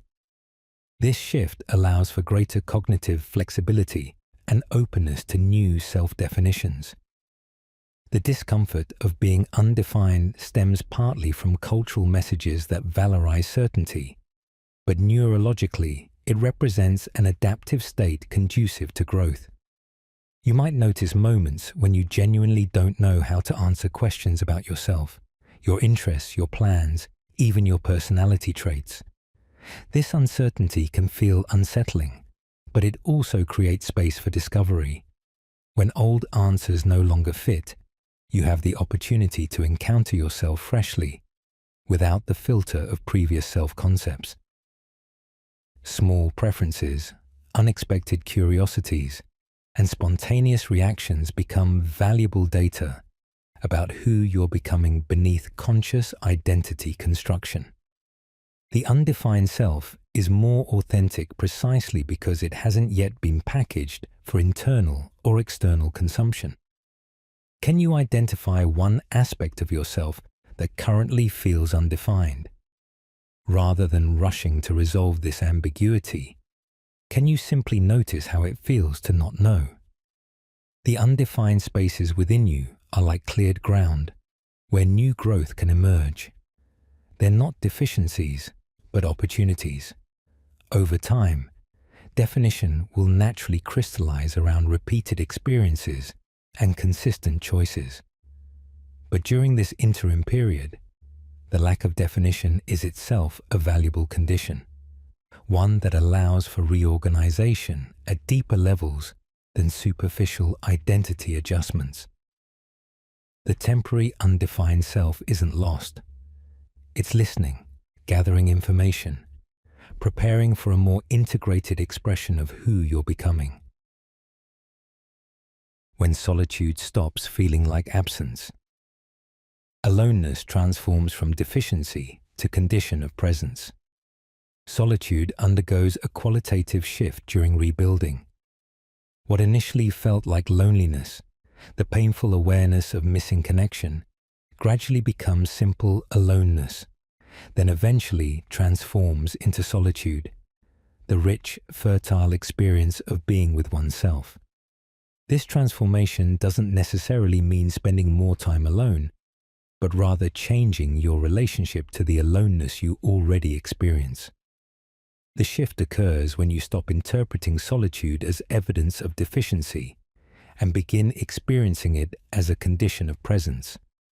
The same physical circumstance, being by yourself, carries different psychological meaning as your internal relationship with yourself deepens. Consider how children initially experience being alone. Without the capacity for self-regulation, solitude often triggers distress because the child lacks internal resources to manage experience. As we mature, we ideally develop what psychologist D.W. Winnicott called the capacity to be alone, the ability to remain peacefully present with ourselves without external stimulation or validation. This capacity develops through repeated experiences of being alone in the presence of a caring other, usually a parent, eventually internalizing that supportive presence. During life transitions, this capacity can temporarily diminish, making solitude feel threatening again. Its gradual return indicates psychological integration. Neurologically, comfortable solitude correlates with balanced activity between the default mode network self-referential thinking and the executive control network focused attention. When these networks coordinate effectively, solitude becomes an opportunity for integration rather than rumination. Research suggests that people who tolerate solitude well show greater emotional regulation and self-awareness. The shift from loneliness to solitude involves changing which brain networks dominate during alone time. Less salience network activation, scanning for social threat, and more default mode integration, processing experience. This neurological recalibration happens gradually through repeated positive experiences of being alone. You might notice that certain solitary activities have become more pleasurable: reading, walking, cooking, or simply sitting quietly. This isn't because the activities themselves have changed, but because your relationship to your own company has shifted. Solitude becomes less something to endure and more something to inhabit. The boundary between self and environment softens. You become less self-conscious and more simply conscious. This shift often happens so gradually, you only recognize it in retrospect. The moment you realize you've been contentedly alone for an hour without once wishing for company or distraction. How does solitude feel different to you now compared to earlier in your transition? Can you notice moments when being alone shifts from absence to presence? This transformation represents a deepening relationship with your own consciousness. You're learning to keep yourself company in richer ways, to appreciate the particular quality of awareness that emerges when you're not performing for or responding to others. Solitude becomes not empty space, but fertile ground, the condition in which you can hear your own thoughts clearly, feel your own feelings directly, and encounter yourself without mediation. This capacity eventually enhances your connections with others because you bring a more substantial self to those interactions. Learning what to carry forward and what not to.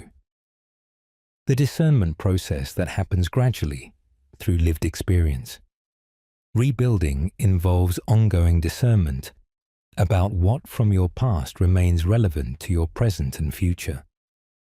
This isn't a single decision, but a continuous process of evaluation that happens through lived experience rather than analytical list-making.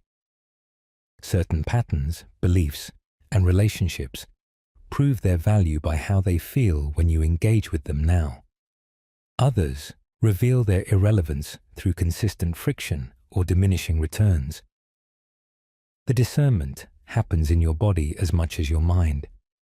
A sense of rightness or wrongness, alignment or dissonance, energy or drain. Learning to trust these somatic signals becomes your most reliable guide for what to carry forward. Consider how animals test environmental elements. A deer approaching a new clearing doesn't analytically evaluate safety. It pauses, senses, notices physiological responses to subtle cues. Human discernment during rebuilding operates similarly. You're testing elements of your previous life against your current reality, noticing what resonates and what jars. This testing happens through engagement, not just contemplation. You might try re-engaging with an old interest and notice whether it sparks curiosity or feels like obligation. You might reconnect with a previous social pattern and observe whether it feels authentic or performative. The data accumulates through experience, not analysis. Neurologically, this discernment involves the insula, a brain region that integrates bodily sensations with emotional and cognitive processing.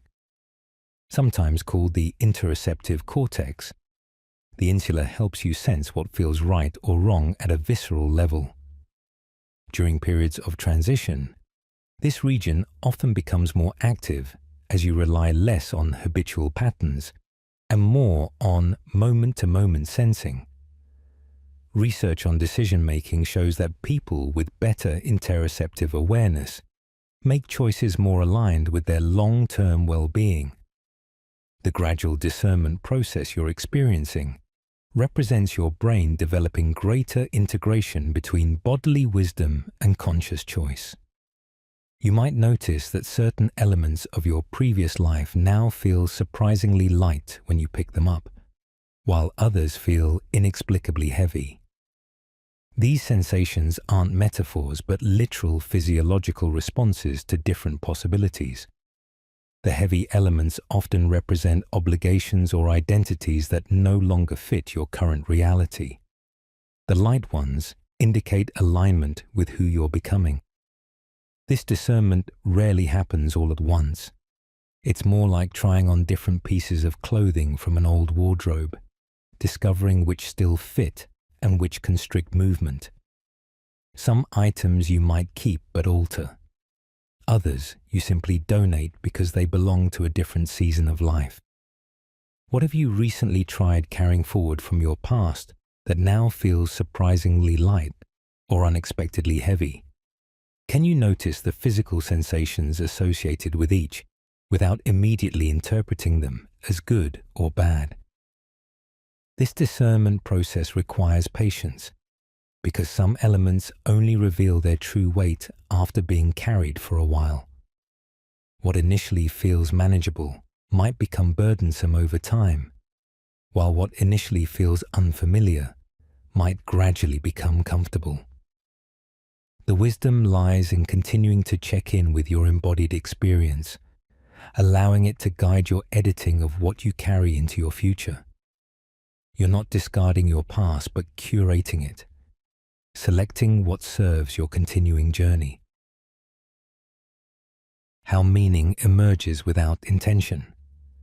Patterns of significance form autonomously when we cease forcing them. Meaning often arrives not through deliberate construction, but through retrospective recognition. You live through experiences without understanding their significance, only later noticing patterns that were forming all along.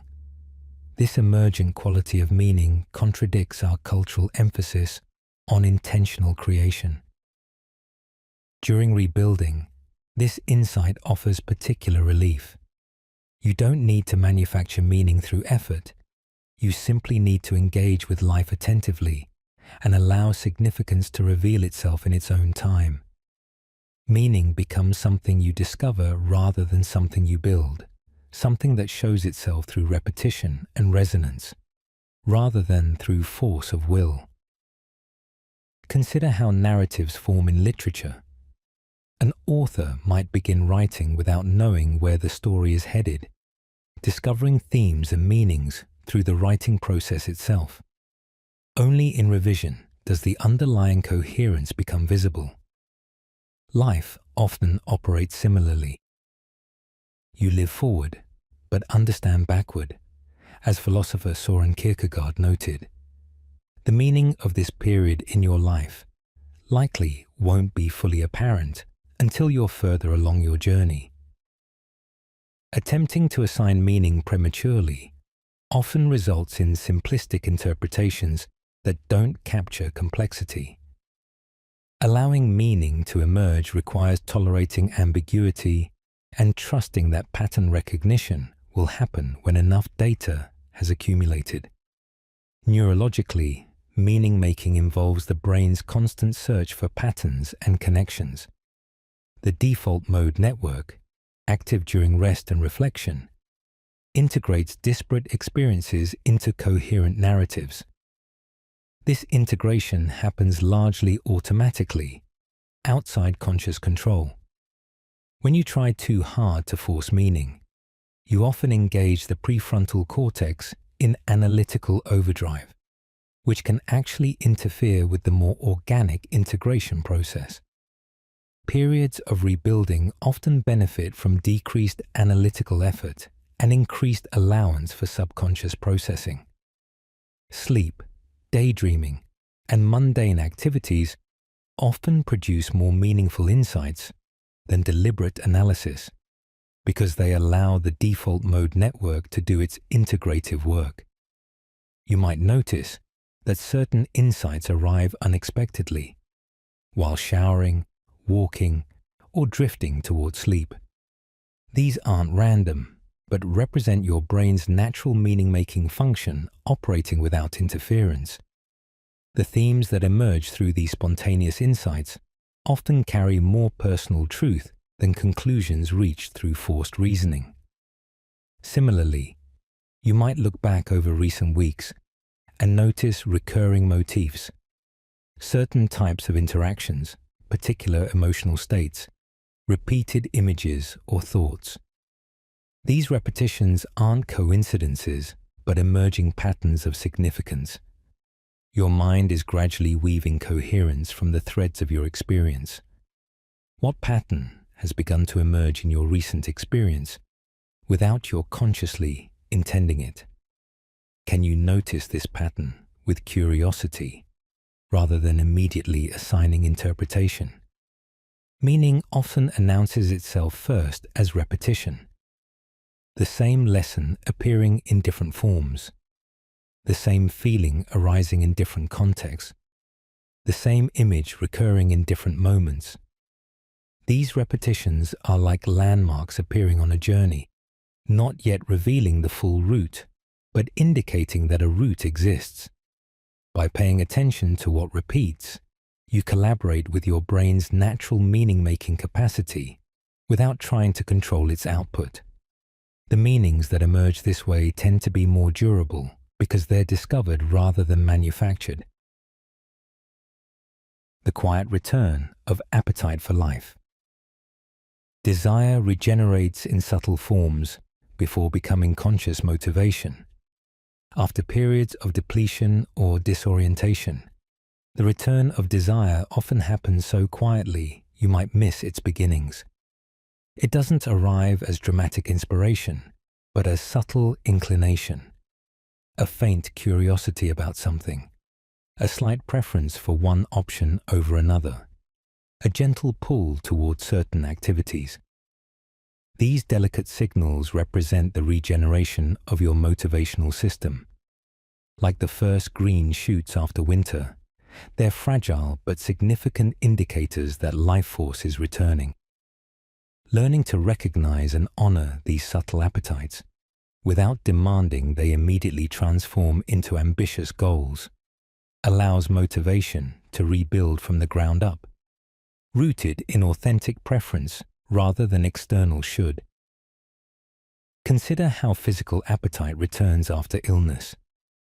First comes tolerance for simple nourishment, then mild interest in food, then specific cravings, and eventually full enjoyment of eating.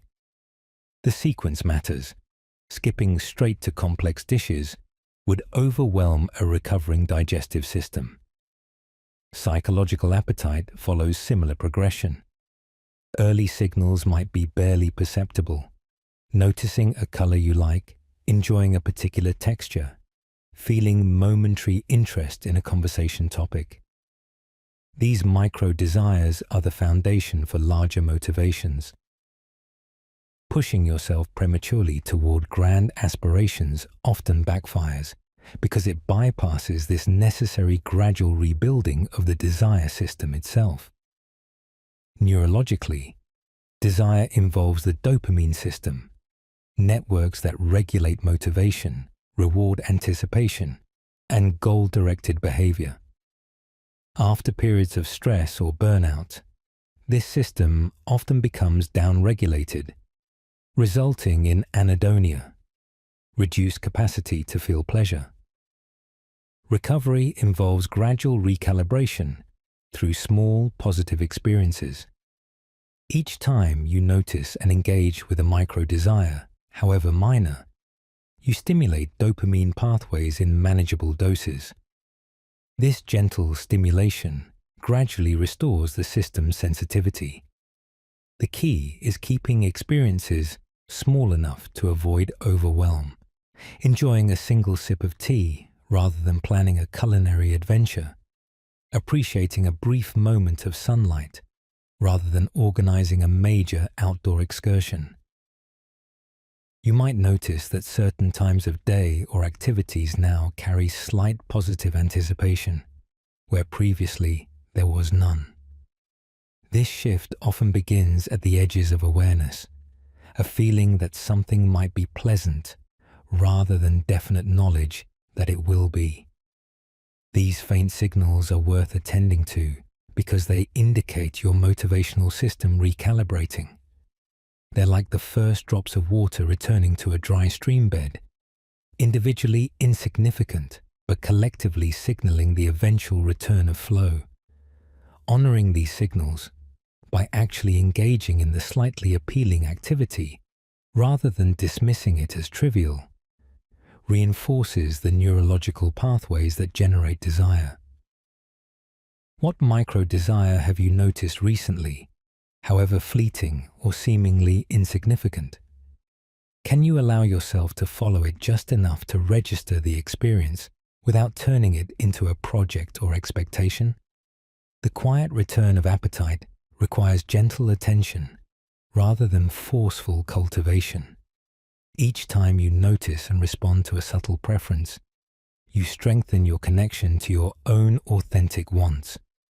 Over time, these micro-desires will naturally coalesce into clearer motivations, but trying to rush that process often disrupts it. For now, the faint signals are enough. They're evidence that your capacity for wanting is regenerating, that your relationship with life is moving from endurance toward engagement, one barely noticed preference at a time. Why stability can feel unfamiliar at first. The neurological adjustment to peace after prolonged adaptation to turbulence. When stability returns after extended periods of uncertainty or difficulty, it often feels strange rather than comforting. Your nervous system, having adapted to predict and manage constant challenge, initially interprets calm as suspicious. This isn't ingratitude but biology. Your brain has optimized itself for turbulence, and peace represents a pattern it no longer recognizes as familiar. The adjustment period involves retraining your neurological expectations, learning to interpret safety as normal rather than as prelude to threat. This recalibration happens gradually through repeated experiences of stability that eventually rewrite your brain's predictive models. The unfamiliarity of peace is thus not permanent, but transitional. Consider how people emerging from war zones often struggle with peace. The absence of immediate danger feels unsettling because their entire adaptive apparatus was organized around threat detection and response. Civilian life requires different skills: planning for the future, investing in long-term projects, relaxing vigilance, that feel foreign initially. While most life transitions aren't as extreme, the principle holds. Your nervous system adapts to whatever conditions persist, and changing conditions require readaptation. The unease you might feel during initial stability represents this readaptation in process, not evidence that something's wrong with you or that stability won't suit you eventually. Neurologically, this adjustment involves the amygdala, threat detection, and prefrontal cortex, context evaluation. When danger has been frequent or prolonged, the amygdala becomes hypersensitive, firing at lower thresholds. The prefrontal cortex, which normally regulates amygdala responses, becomes less effective through repeated stress exposure.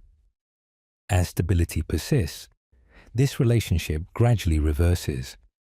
The prefrontal cortex regains regulatory capacity, and the amygdala's sensitivity decreases. This recalibration isn't instantaneous. It requires repeated experiences of safety to convince the amygdala that high alert is no longer necessary. The initial unfamiliarity of stability represents the lag between changed conditions and neurological updating. You might notice that peaceful moments sometimes trigger subtle anxiety, a feeling that something must be wrong because nothing is wrong. This paradoxical response represents your threat detection system scanning for missing danger.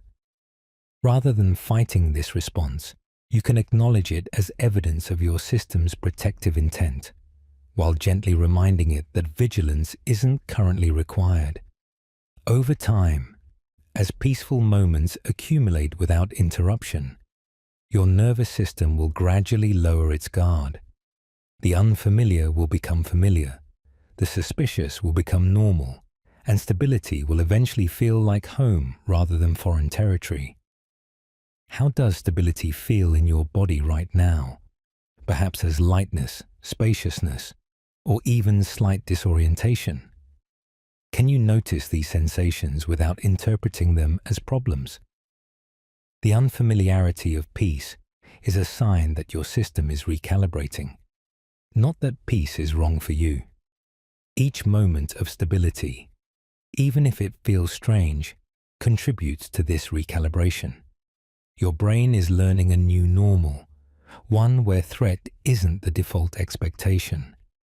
This learning happens through experience, not through intellectual understanding. By simply allowing yourself to inhabit stable moments without demanding they feel immediately comfortable. You give your nervous system the data it needs to update its predictions about what safety means and how to recognize it. Letting the future stay vague on purpose. Resisting the urge to prematurely define what comes next. There's cultural pressure to always have plans, goals, and clear direction, to know where you're headed and how you'll get there. During rebuilding, this pressure can become particularly intense, as if creating a detailed future blueprint will accelerate recovery.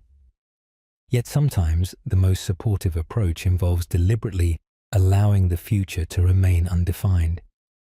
This isn't passivity, but strategic patience, recognizing that premature clarity often limits possibilities rather than expanding them. By letting the future stay vague, you create space for organic development, for unexpected opportunities, for solutions you can't currently imagine, because they exist outside your present conceptual framework. Consider how photographers sometimes use soft focus intentionally. By not forcing every detail into sharp clarity, they create images that suggest rather than define, that invite viewer interpretation rather than dictating single meaning. A vaguely defined future operates similarly. It allows for multiple potentialities to coexist until one naturally comes into focus. Forcing premature clarity is like using excessive digital sharpening. It creates the appearance of definition, but often introduces artificial edges and loses subtle gradations.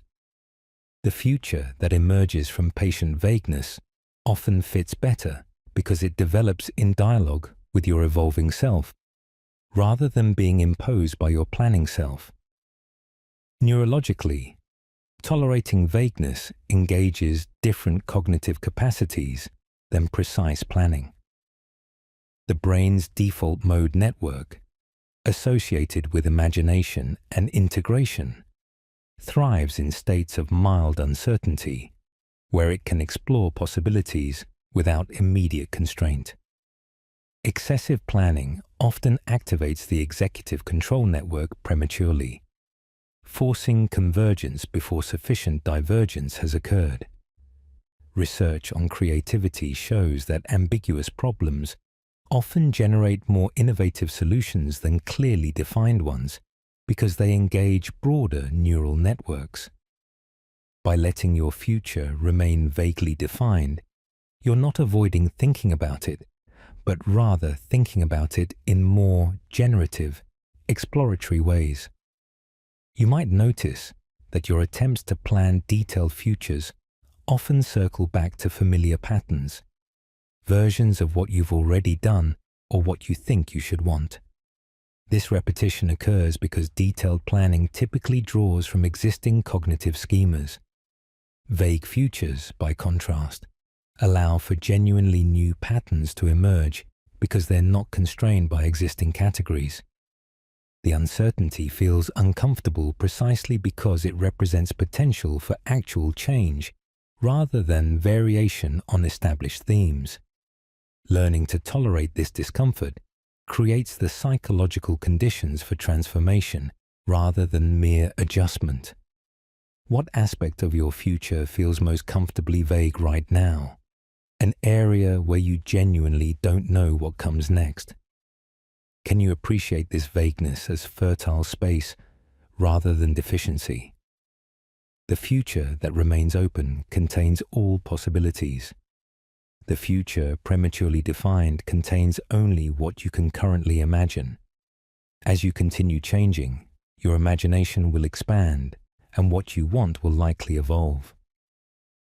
Keeping the future vague honors this evolution.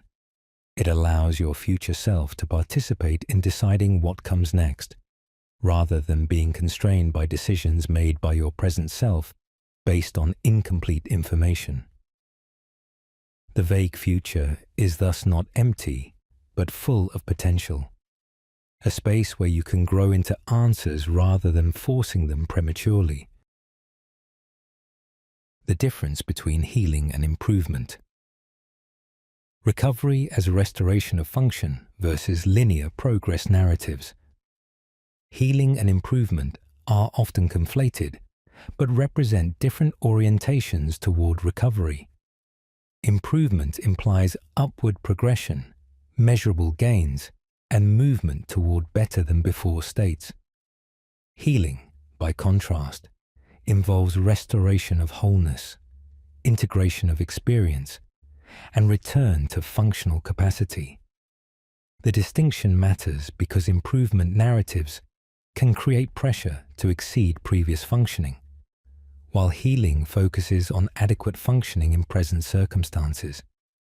During rebuilding, healing often provides a more compassionate and realistic framework than improvement. It allows for restoration that includes scars, rather than demanding erasure of evidence that difficulty occurred. Consider physical rehabilitation after injury. Healing involves the body repairing tissue, reducing inflammation, and restoring basic function. Improvement might involve strengthening beyond pre-injury levels, enhancing performance, or achieving new physical goals. Both are valuable, but attempting improvement before sufficient healing has occurred often causes re-injury. Psychological recovery follows similar principles. The initial focus needs to be on healing, integrating experiences, regulating nervous system, restoring basic capacities for engagement. Only after this foundation is stable does improvement, developing new skills, expanding capacities, pursuing growth, become sustainable. Confusing the sequence often leads to frustration and setbacks. Neurologically, healing involves the brain's rest and repair functions, which operate best in states of safety and minimal stress. The default mode network, active during rest, facilitates integration of experiences into coherent narrative. Improvement, by contrast, often engages stress response systems through challenge and goal pursuit. While moderate stress can stimulate growth, chronic or excessive stress impairs healing. During rebuilding, the balance typically needs to shift toward healing-oriented states before improvement-oriented challenges can be beneficial. Recognizing which mode you're in and which is currently appropriate allows for more effective self-regulation. You might notice that some days feel like healing, quiet, integrative, focused on basic self-care, while others feel like improvement, energized, expansive, focused on development. Both are valuable, but their natural rhythm matters. Forcing improvement on a healing day often depletes. Insisting on healing on an improvement day might feel restrictive. Learning to discern which mode is naturally present allows you to collaborate with your system's wisdom rather than imposing external timelines. Healing days aren't failed improvement days. They're necessary foundation building. Improvement days aren't betrayals of healing. They're evidence that foundation is stabilizing. What does healing feel like in your body today? Perhaps as quiet integration, gentle repair, or simple presence. Can you honor this mode without comparing it to more outwardly productive states? Healing operates on its own timeline, influenced by factors outside conscious control. Sleep quality, stress levels, biological rhythms, unconscious processing.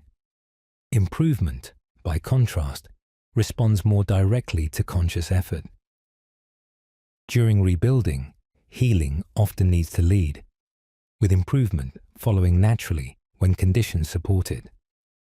Trusting this sequence requires resisting cultural messages that valorize constant progress, but it ultimately leads to more sustainable recovery. The healing happening now, however invisible, creates the foundation for whatever improvement may eventually emerge. when attention becomes more important than hope. Present moment awareness as foundation versus future-oriented optimism. During difficult transitions, hope can become problematic, not because optimism is wrong, but because future-focused hoping can distract from present moment engagement. When the future feels uncertain or threatening, investing emotional energy in hopeful projections often increases anxiety rather than decreasing it. Attention, by contrast, grounds you in what's actually happening now. Instead of trying to feel hopeful about tomorrow, you practice noticing what's true today. This shift from future orientation to present awareness doesn't eliminate hope, but relocates it. Hope becomes a byproduct of engaged living rather than a prerequisite for it. You discover that showing up fully for this moment often creates better futures than desperately hoping for particular outcomes. Consider how gardeners work. They don't spend their days hoping plants will grow. They pay attention to soil conditions, water needs, sunlight patterns, and pest management. Their careful attention creates conditions conducive to growth. But the growing itself happens autonomously. Hope exists as background trust in natural processes, not as constant conscious effort. During rebuilding, a similar orientation often serves better than intense future-focused hoping. By attending to present conditions, your physical state, emotional landscape, environmental factors, you create the foundation for natural recovery. Hope emerges organically from this attentive engagement, rather than being something you must manufacture to motivate action. Neurologically, excessive future-focused thinking activates the brain's threat detection systems when the future feels uncertain. The amygdala interprets uncertainty as potential danger, triggering stress responses. Present moment attention, by contrast, often engages the insular and anterior cingulate cortex, regions involved in interoception and emotion regulation. Mindfulness research shows that present-focused awareness decreases amygdala activation and increases prefrontal regulation. This doesn't mean never thinking about the future, but rather balancing future orientation with substantial present moment grounding. During rebuilding, this balance often needs to shift toward present awareness until the nervous system stabilizes enough to contemplate the future without triggering threat responses. You might notice that when you focus on hopes for the future, anxiety often increases, while when you focus on attending to the present, calm often follows. This pattern reveals important information about what your system currently needs. Hope directed toward uncertain outcomes requires psychological resources that might be depleted. Attention directed toward manageable present moments requires different resources that might be more available. This isn't permanent. As you rebuild capacity, your ability to contemplate the future without anxiety will likely return.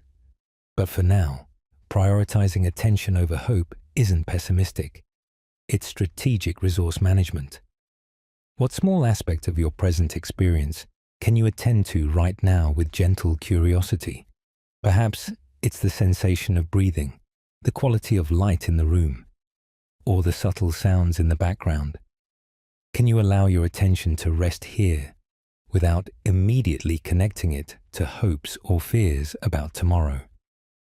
This practice of present moment attention builds the neurological foundation for eventual hopefulness. As you become more adept at staying present with what is, you develop confidence in your capacity to handle whatever comes. This confidence, earned through repeated experience rather than wishful thinking, becomes the basis for authentic hope, not as escape from present difficulty, but as trust in your evolving capacity to meet life as it unfolds. Learning to move without narrative, action divorced from story, doing without needing explanation. There's profound freedom in acting without needing to construct a story about why you're acting. Most of our behavior comes wrapped in narrative. We do things because they fit our self-concept, advance our goals, or make sense given our history. During rebuilding, this narrative constraint can become limiting. When you don't yet have a clear story about who you are or where you're headed, waiting for narrative coherence before acting can create paralysis. Learning to move without narrative, to do things simply because you're doing them, without requiring them to mean something or lead somewhere, creates vital forward momentum. The action itself becomes its own justification, its own meaning. Consider how young children often move.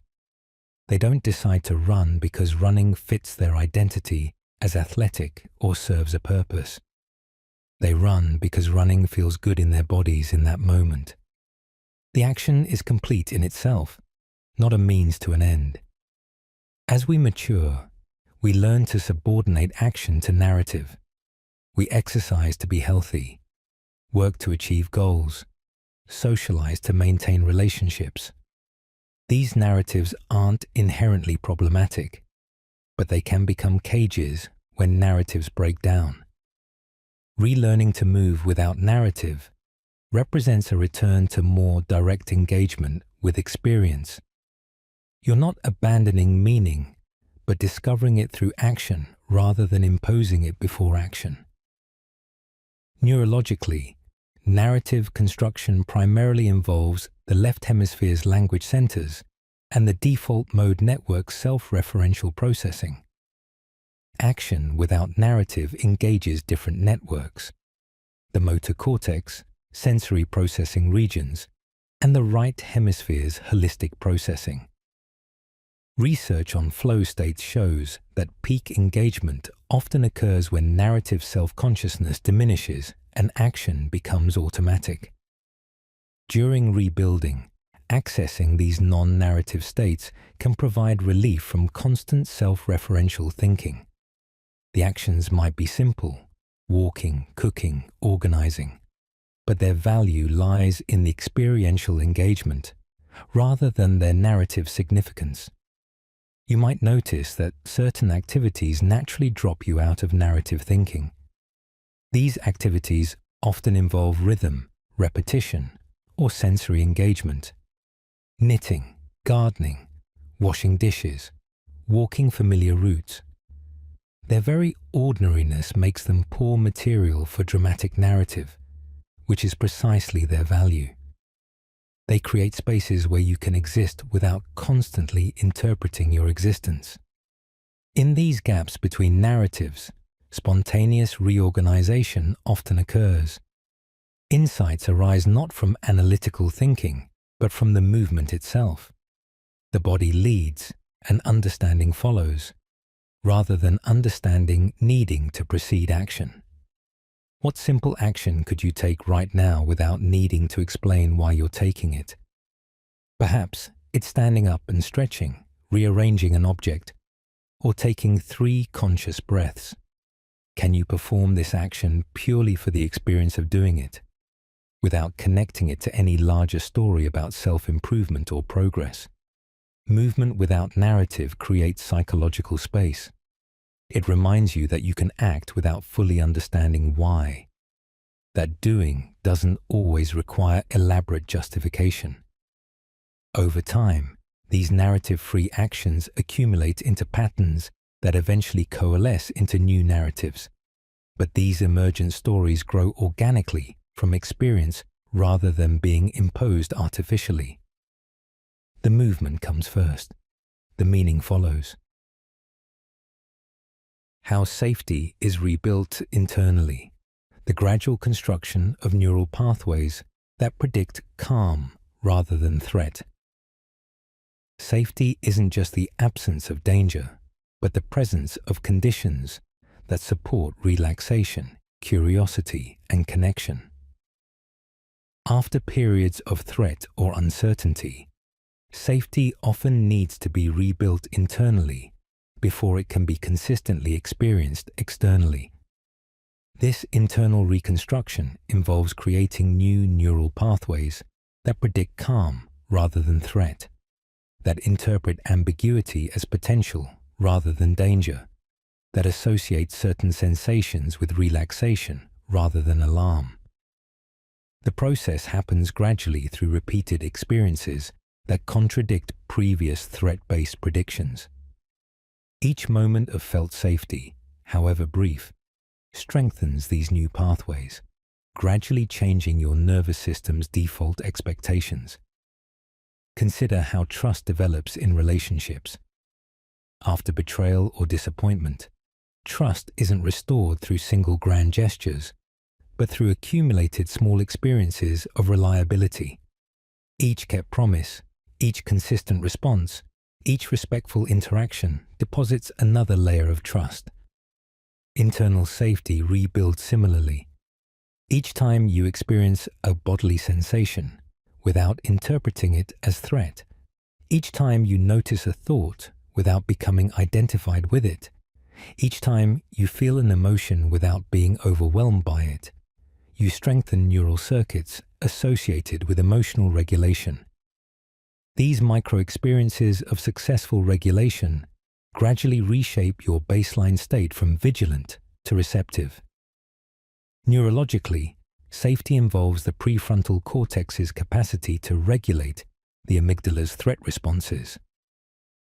After chronic stress, this regulatory capacity often diminishes as the amygdala becomes hypersensitive and the prefrontal cortex becomes less effective.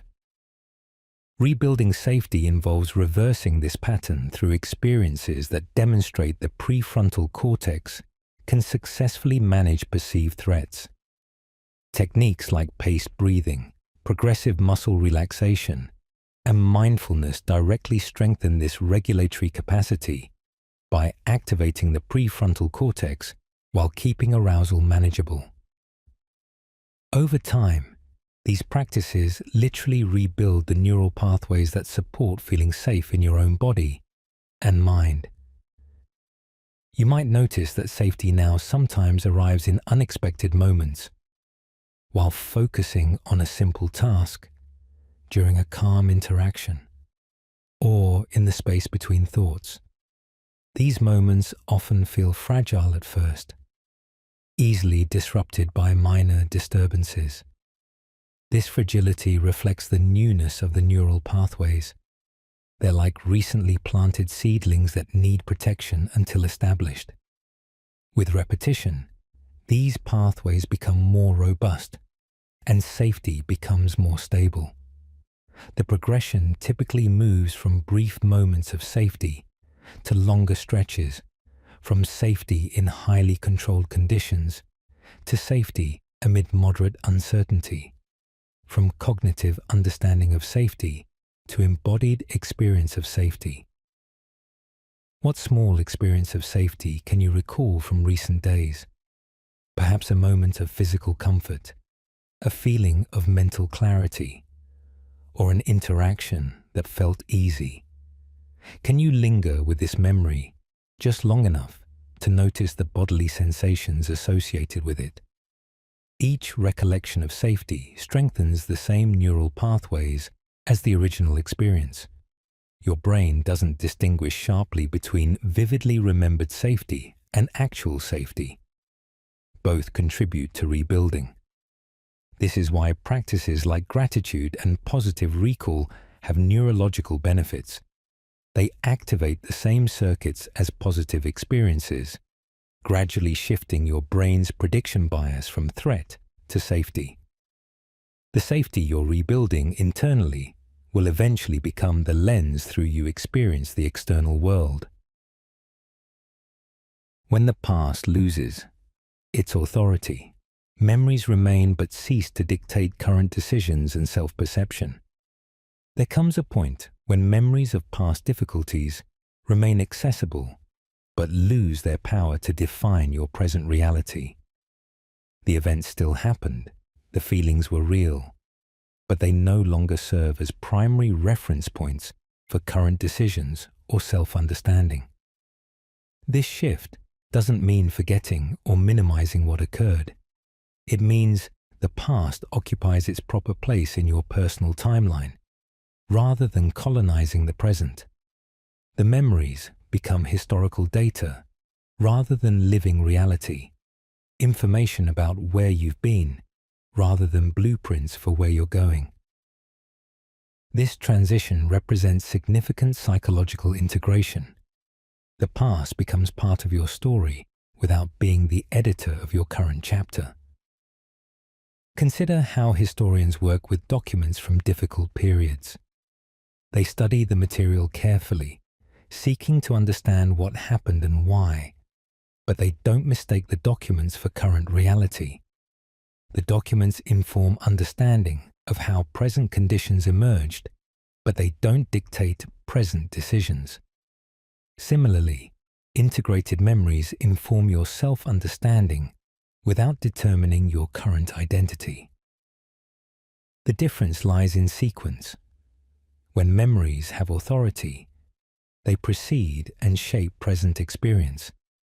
When memories are integrated, present experience engages with memories as historical context rather than living imperative. The shift is from being controlled by the past to being informed by it. Neurologically, this shift involves changes in how memories are stored and accessed. Traumatic or highly emotional memories often remain in implicit memory, experienced as bodily sensations, emotional flashbacks, or automatic reactions, rather than being integrated into explicit narrative memory. Integration involves connecting these implicit memories with contextual details and placing them in temporal sequence. This process often happens during REM sleep and through therapeutic techniques that engage both the amygdala, emotional memory, and hippocampus, contextual memory. As memories become more integrated, they lose their urgent, timeless quality and become recognized as events that happened at specific times in the past. You might notice this shift in small ways, remembering something difficult without the accompanying physiological arousal, telling part of your story without feeling overwhelmed, noticing that past events now feel more like history than current reality. These changes indicate integration in progress. The past hasn't disappeared, but its emotional charge has diminished enough that it no longer hijacks present moment awareness. This allows for more choice in how you relate to your history. You can reflect on it when useful, learn from it when relevant, but also set it aside when engaging with current challenges or opportunities. What memory from your past once felt overwhelmingly present, but now feels more comfortably historical? Can you notice the difference in how your body responds when recalling it now versus previously? This diminishing intensity represents your system successfully integrating experience. The memory becomes part of your archive rather than your active case file. This shift creates psychological space for new experiences to occur, without constant reference to what came before. You become freer to respond to current circumstances based on present needs rather than past conditioning. The past remains part of you, but it becomes background rather than foreground, context rather than content, history rather than destiny. The relief of no longer performing growth, ceasing to demonstrate recovery for external observers. There's often pressure during rebuilding to perform recovery, to demonstrate to yourself and others that you're making progress, getting better, moving forward. This performance requires constant self-monitoring and presentation management, creating additional psychological burden atop the actual work of healing. The moment you stop performing, when you allow yourself to simply be where you are, without packaging it as evidence of growth, brings profound relief. You no longer need to curate your experience for external consumption or internal validation. Healing becomes a private process rather than a public demonstration, allowing for more authentic and unpredictable progression. Consider how natural growth occurs in wilderness areas. Plants don't perform growth for observers. They simply follow their natural cycles, sometimes flourishing, sometimes struggling, sometimes appearing dormant. Their growth happens according to internal rhythms and environmental conditions, not according to expectations of linear progress. Human psychological growth often benefits from similar privacy. When you're constantly monitoring yourself for signs of improvement, you interfere with organic processes that operate best outside constant scrutiny. Ceasing performance allows these processes to unfold in their own time and manner, which often leads to more substantial and sustainable transformation than performative growth. Neurologically, constant self-monitoring engages the default mode network's self-referential processing, which can become excessive during difficult transitions. This hyper-self-awareness often increases rumination and decreases present moment engagement. When you stop performing growth, you redirect attention from self-evaluation to experience itself. This shift often increases activation in sensory processing regions and decreases default mode network activity, creating conditions more conducive to integration. Research on mindfulness shows that reducing self-referential processing while increasing present moment awareness supports emotional regulation and cognitive flexibility, both essential for genuine growth. You might notice that periods when you forget to monitor your progress often coincide with genuine healing. These are moments when you become absorbed in an activity, engaged with others, or simply present with experience without analyzing it. The absence of self-consciousness allows different neurological processes to operate.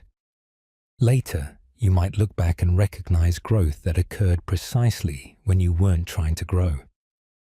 This paradox, that growth often happens when we're not trying to grow, reveals the limitations of performative recovery.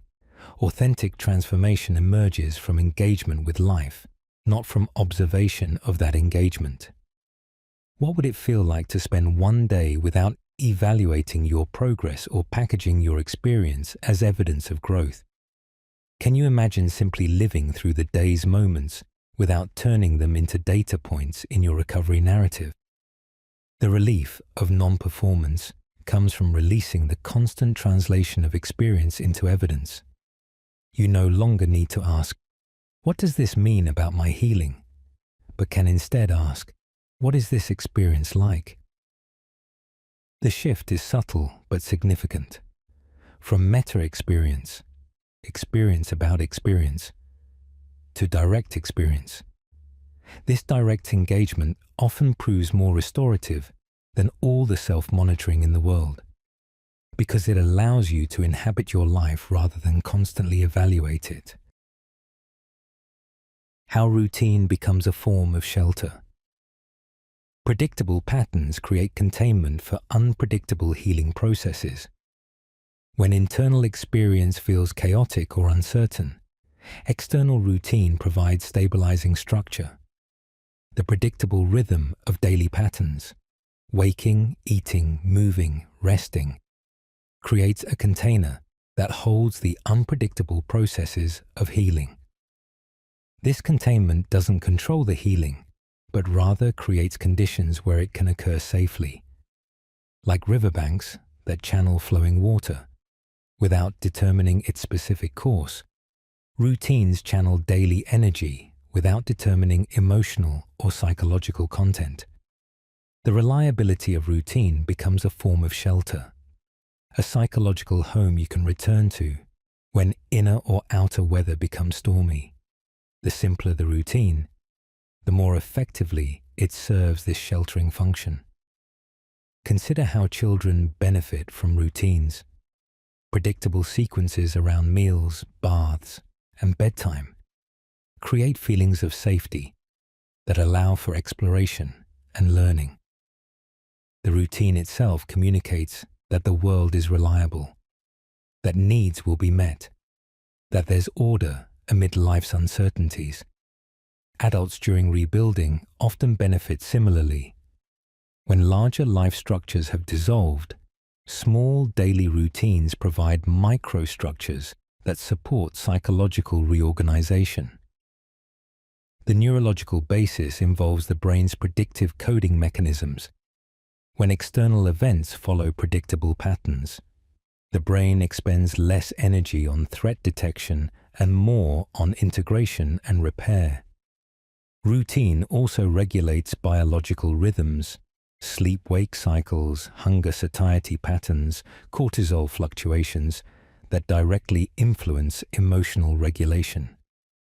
Disrupted routines often correlate with mood instability, while consistent routines support nervous system regulation. This isn't about rigid scheduling, but about gentle rhythm. The routine that shelters isn't punitive, but compassionate. It's the rhythm that naturally emerges when you listen to your body's needs and honor them consistently. Over time, this rhythm becomes a trusted companion, something you can rely on when you can't rely on much else. Its very predictability creates space for the unpredictable work of meaning-making. You might notice that certain routines have emerged naturally during this period, perhaps a morning sequence, an evening wind-down, or a midday pause.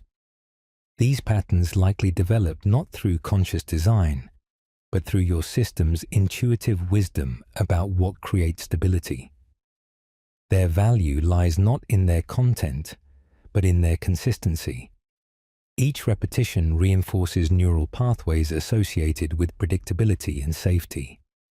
Even on difficult days when you can't engage fully with the routine, partial engagement maintains the pattern's continuity, which in itself provides containment. The routine becomes like a melody you can hum even when you don't know the words, familiar, grounding, orienting. What small routine has become sheltering for you recently? Can you appreciate it not as obligation, but as gift? A simple structure that holds you while more complex reorganization occurs internally. The shelter routine provides isn't escape from healing, but context for healing. It creates the stable background against which transformation can emerge visibly. Like the fixed horizon that allows sailors to navigate changing seas, routine provides reference points that help you navigate internal changes. Its constancy paradoxically enables flexibility. Because you can trust the container, you can surrender more completely to the contained. The routine becomes sanctuary, and in that sanctuary, healing finds its natural rhythm. When emotional weather stops controlling the day, feelings as passing phenomena rather than determinants of action, there comes a point when emotions shift from being weather that determines your entire climate to being weather that passes through your sky. Sadness, anxiety, frustration, or joy no longer dictate what's possible each day. They become conditions you experience while continuing to engage with life. This transition represents significant emotional regulation development.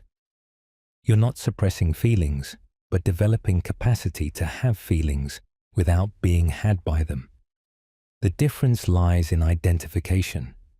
When emotions control the day, you become the emotion. When emotions are weather, you're the sky that contains them, sometimes clear, sometimes stormy, but always more spacious than any passing condition. Consider actual weather systems. A rainy day doesn't mean the landscape has become rain. It means rain is falling on the landscape. The hills remain hills. The trees remain trees. the river remains river.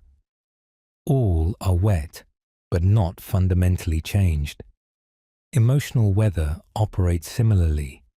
When you can relate to emotions as conditions you experience, rather than identities you become, you gain freedom to act according to values rather than reacting according to feelings. This doesn't eliminate emotional experience, but contextualizes it within larger awareness. The emotion becomes something you feel rather than something you are, which creates space for choice in how you respond. Neurologically, this shift involves strengthened connections between the prefrontal cortex, regulation, and the amygdala, emotional processing. Mindfulness practices specifically develop these connections by training attention to observe emotions without immediate reaction. Research shows that even brief mindfulness training increases prefrontal thickness and decreases amygdala reactivity. This doesn't make emotions less intense, but changes your relationship to intensity. You can feel strongly without being overwhelmed. The emotion still registers, but it doesn't trigger the same cascade of secondary reactions, self-judgment, catastrophizing, avoidance, that typically extend emotional suffering beyond the initial feeling. You might notice this shift in small ways. Feeling anxious but still making a phone call, experiencing sadness but still cooking dinner, noticing irritation but still listening attentively. These aren't instances of ignoring emotions, but of relating to them differently.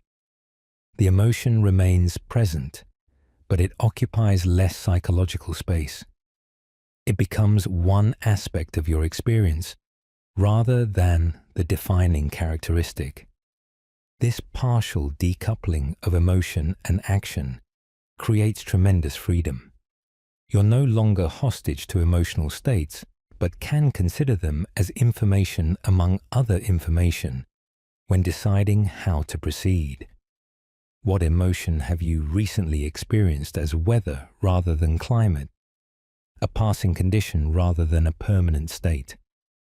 Can you notice the difference in how your body held this emotion compared to when emotions felt more controlling? This shift often happens gradually, through repeated experiences of feeling emotions without being consumed by them. Each time you notice an emotion without immediately reacting, you strengthen neural pathways that support emotional regulation. Over time, emotions become less like dictators and more like advisors, offering important information, but not making final decisions. The weather still changes, sometimes dramatically, but you develop confidence that clear skies will return and that you can navigate whatever conditions arise in the meantime. The role of patience you were never taught. Waiting as active participation rather than passive endurance. Patience during rebuilding isn't the passive waiting you might have learned, enduring unpleasantness until it passes. It's active participation in the present moment without demanding immediate change. This patience involves leaning into current experience rather than bracing against it, attending to what is rather than longing for what isn't. It's not resignation, but deep engagement with the process itself. This form of patience recognizes that some transformations cannot be rushed, that integration follows its own timeline, that pressing for premature resolution often creates complications rather than acceleration. Learning this active patience represents a fundamental shift from endurance to presence. Consider how gardeners practice patience. They don't simply wait for plants to grow. They participate through watering, weeding, observing, attending to current conditions while allowing growth to happen at its natural pace. Their patience is active, engaged, responsive. They understand that pulling on seedlings to make them grow faster would damage them. Psychological growth often requires similar active patience, showing up for daily experience while allowing internal reorganization to proceed without interference. This patience involves trust in natural processes you don't control, coupled with attentive participation in conditions you can influence.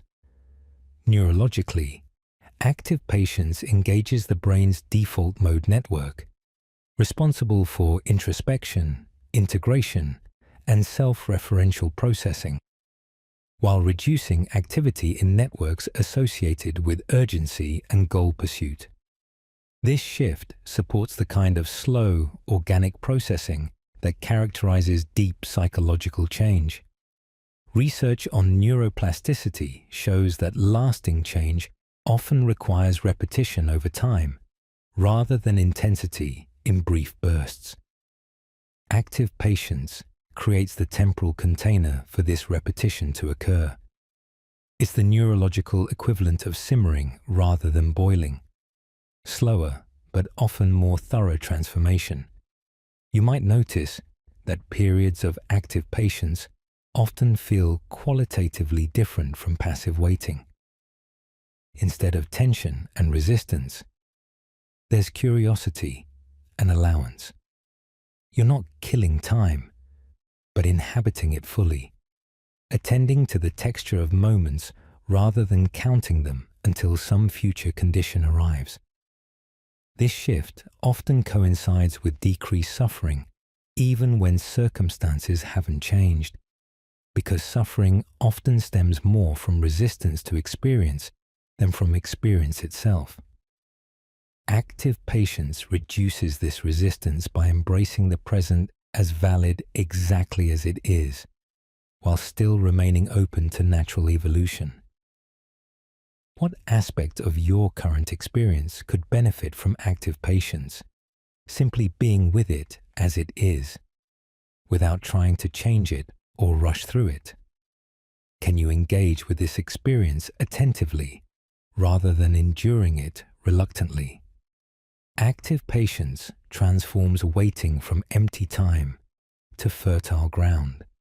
It recognizes that the process of becoming often looks like not yet becoming from the outside. The caterpillar in chrysalis appears dormant, but is undergoing radical transformation. Your apparent waiting might contain similar invisible restructuring. Active patience honors this invisible work by creating conditions that support it, rather than demanding visible evidence of progress. The patience itself becomes part of the healing. Learning to live without anticipation, reducing future-oriented thinking to decrease anxiety and increase presence. Anticipation, the constant mental projection into future scenarios, often drives anxiety during uncertain times.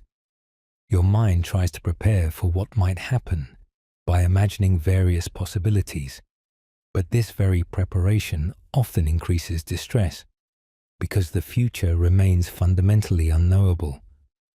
Learning to live with less anticipation doesn't mean abandoning planning altogether, but reducing the constant mental time travel that pulls you out of present experience. When you decrease anticipation, you often discover that the present moment contains sufficient resources for what's actually happening, and that future moments will bring their own resources when they arrive. This shift from anticipatory anxiety to present moment adequacy brings profound relief. Consider how animals typically live. They don't spend hours anticipating possible future threats. They respond to present conditions with their full attention. When danger appears, they react. When it passes, they return to resting or foraging. Their nervous systems aren't burdened by constant hypotheticals. Human brains, with their advanced prefrontal cortices, sacrifice some of this present moment peace for future planning capacity. During rebuilding, this capacity often becomes overactive, generating endless scenarios that increase anxiety without improving outcomes. Learning to temporarily dial back anticipation allows your nervous system to recalibrate toward present moment safety. Neurologically, excessive anticipation engages the brain's default mode network in future-oriented simulation, often with negative bias, catastrophizing. This activates the amygdala's threat detection systems, even though no actual threat is present. Mindfulness practices that anchor attention in the present, focusing on breath, senses, or immediate environment, reduce default mode network activity and increase insular and anterior cingulate cortex activation, present moment awareness regions. This neurological shift correlates with decreased anxiety and increased emotional regulation. The practice isn't about never thinking of the future, but about developing the ability to return to the present when future thinking becomes distressing rather than useful. You might notice that periods of decreased anticipation often feel surprisingly spacious. Without the constant mental chatter about what might happen, you have more attention available for what is happening. Simple activities become more satisfying because you're fully experiencing them, rather than partially engaging while mentally elsewhere. This doesn't mean you become irresponsible about future preparation, but rather that you distinguish between necessary planning and compulsive anticipation. Necessary planning feels focused and finite. Compulsive anticipation feels scattered and endless. Learning this distinction allows you to plan when helpful and rest in presence when planning is complete or impossible. What would it feel like to spend 1 hour without anticipating what comes next? Can you experiment with keeping your attention in the immediate present, noticing sensations, surroundings, and the simple flow of moments without projecting forward? This practice often reveals how much mental energy typically gets consumed by anticipation. Each time you notice yourself drifting into future scenarios and gently return to the present, you strengthen neural pathways associated with present moment awareness. Over time, living with less anticipation becomes more natural, not as avoidance of the future, but as fuller inhabitation of the present. The future will still arrive, but you'll meet it from a place of greater presence and less exhausted anticipation. When confidence returns as calm, assurance manifesting as settledness rather than boldness. Confidence after breakdown often returns differently than it existed before. Previously, confidence might have felt like boldness, certainty, or assertiveness, external qualities visible to others. Now confidence often manifests internally as calm, a settled knowing that you can handle what arises, a quiet trust in your capacity to meet experience without crumbling. This calm confidence doesn't need to perform itself. It simply exists as your operating system. It's less about knowing exactly what to do and more about trusting that you'll figure it out as needed. This shift from external to internal confidence, from boldness to calm, represents maturation of self-trust through lived experience rather than through self-presentation. Consider how experienced navigators differ from novice ones. Novices often display outward confidence, checking equipment frequently, announcing their plans, projecting certainty. Experienced navigators often appear calm, even quiet, because their confidence comes from having successfully navigated uncertainty many times before. Their assurance resides in their adaptability rather than their certainty, in their capacity to respond rather than in pre-formed plans. Psychological confidence during rebuilding follows similar development. The calm you might be developing represents confidence earned through navigating difficulty, not confidence claimed through avoiding it. Neurologically, calm confidence correlates with balanced activity between the prefrontal cortex, planning and regulation, and the amygdala, threat detection. After repeated experiences of successfully managing challenges, the prefrontal cortex becomes more efficient at regulating amygdala responses, creating a physiological state of calm alertness rather than hypervigilance or shutdown. This balance allows for flexible responding rather than rigid reacting. Research on resilience shows that people who recover well from adversity often develop this neurological profile, not absence of stress response, but efficient regulation of stress response. The calm you experience represents this regulatory capacity in action. You might notice this calm confidence in moments when, previously, you would have felt anxiety. Perhaps facing a minor challenge, you notice an internal steadiness rather than panic. Or making a decision, you feel settled rather than conflicted. These moments often pass without fanfare because calm confidence doesn't announce itself dramatically. It's more like the steady hum of a well-tuned engine, present but not attention-seeking. This quiet assurance often goes unnoticed precisely because it's not performing. It's simply the background condition from which you operate. Yet its presence changes everything about how you experience challenges and opportunities. Where in your life have you recently noticed calm, where you might previously have felt anxiety or uncertainty? Can you appreciate this calm as a form of confidence, not the absence of challenge, but the presence of capacity? Calm confidence grows through repeated experiences of navigating difficulty successfully enough. Each time you handle something, however imperfectly, without collapsing, you deposit another layer of self-trust. Over time, these layers create a foundation of quiet assurance that doesn't need to prove itself because it's been earned through lived experience. This calm becomes your home base, the place you return to between challenges, the steady center from which you engage with life's inevitable uncertainties. The subtle strength of consistency. Small, repeated actions building structural integrity over time. Strength during rebuilding often manifests not as dramatic force, but as quiet consistency, showing up again and again for small, manageable actions that gradually create structural change.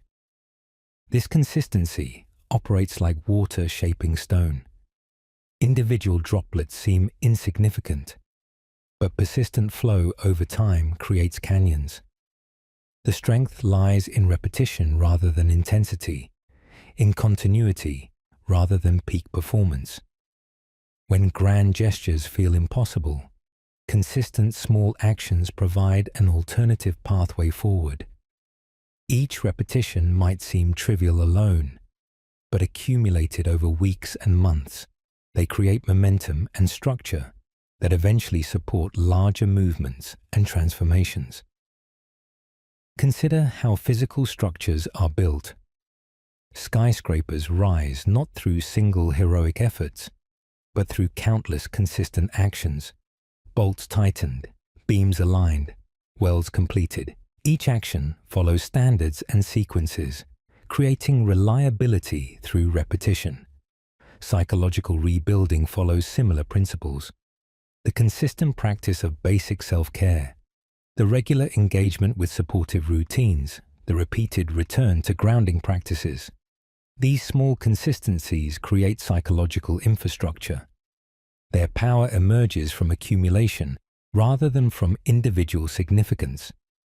The challenge lies in valuing consistency in a culture that celebrates breakthrough moments over steady progress. Neurologically, consistency strengthens specific neural pathways through repetition and myelination.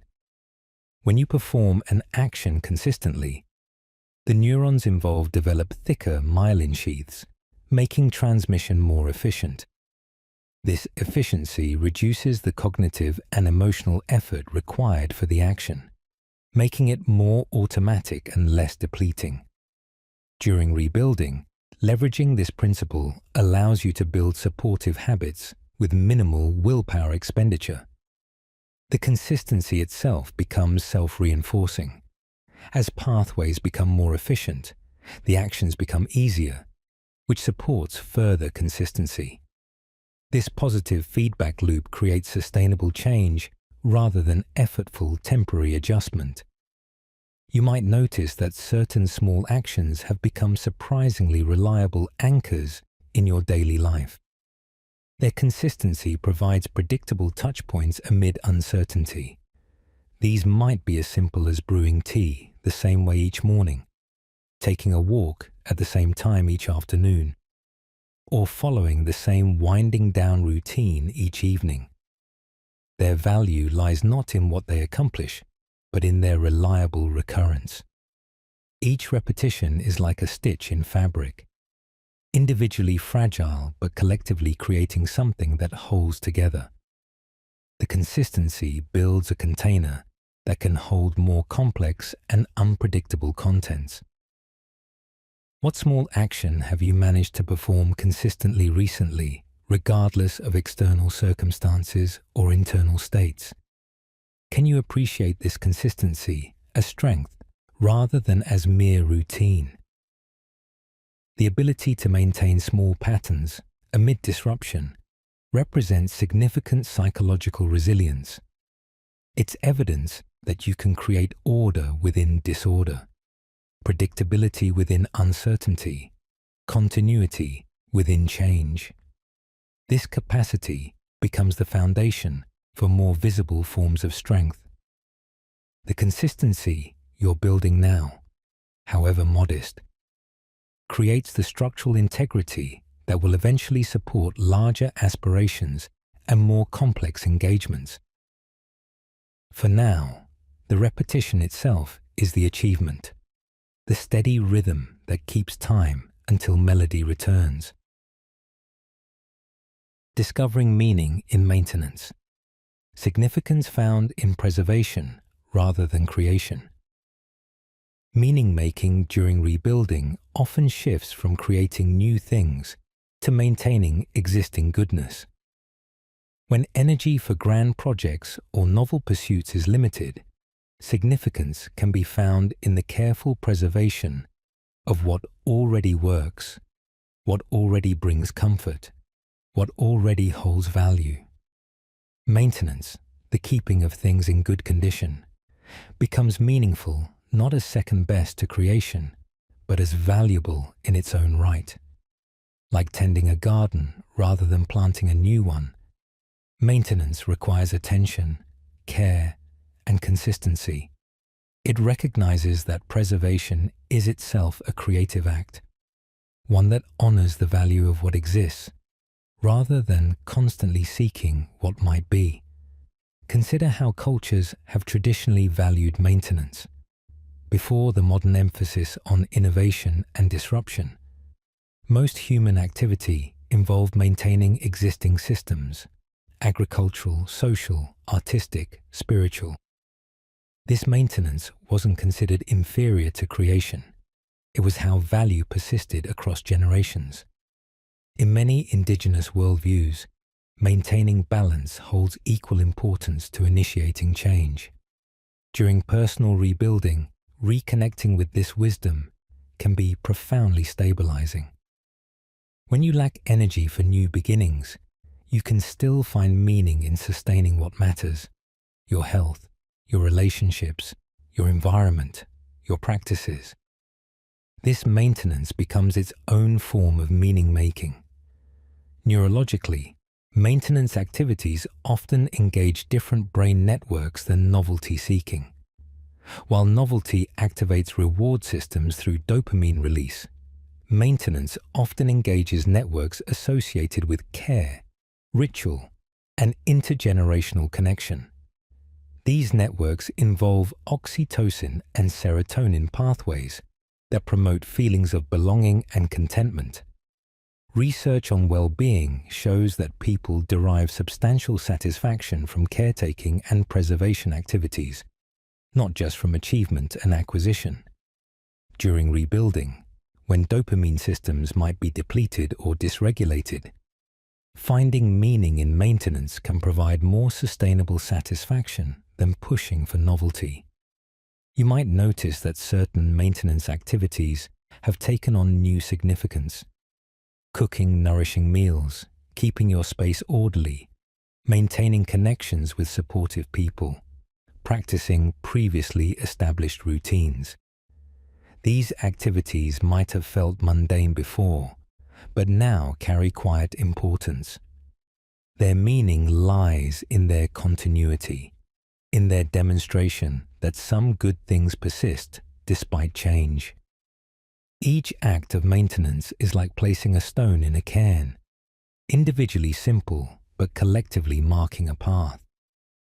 The path itself might not be new, but keeping it clear matters because it remains passable when you need it. What maintenance activity have you found meaningful recently? Not because of what it produces, but because of what it preserves. Can you approach this activity with the attention usually reserved for more obviously significant pursuits? Maintenance meaning often reveals itself through the quality of attention you bring to it. When you wash dishes with care, you're not just cleaning ceramics, you're honoring the nourishment they held. When you tidy a room, you're not just organizing objects, you're creating space for living. This shift in perspective transforms maintenance from chore to practice, from obligation to meaning. The significance lies not in creating something new, but in honoring something existing, including honoring your own need for continuity amid change. When life becomes livable, before it becomes interesting, functionality precedes engagement in the recovery sequence.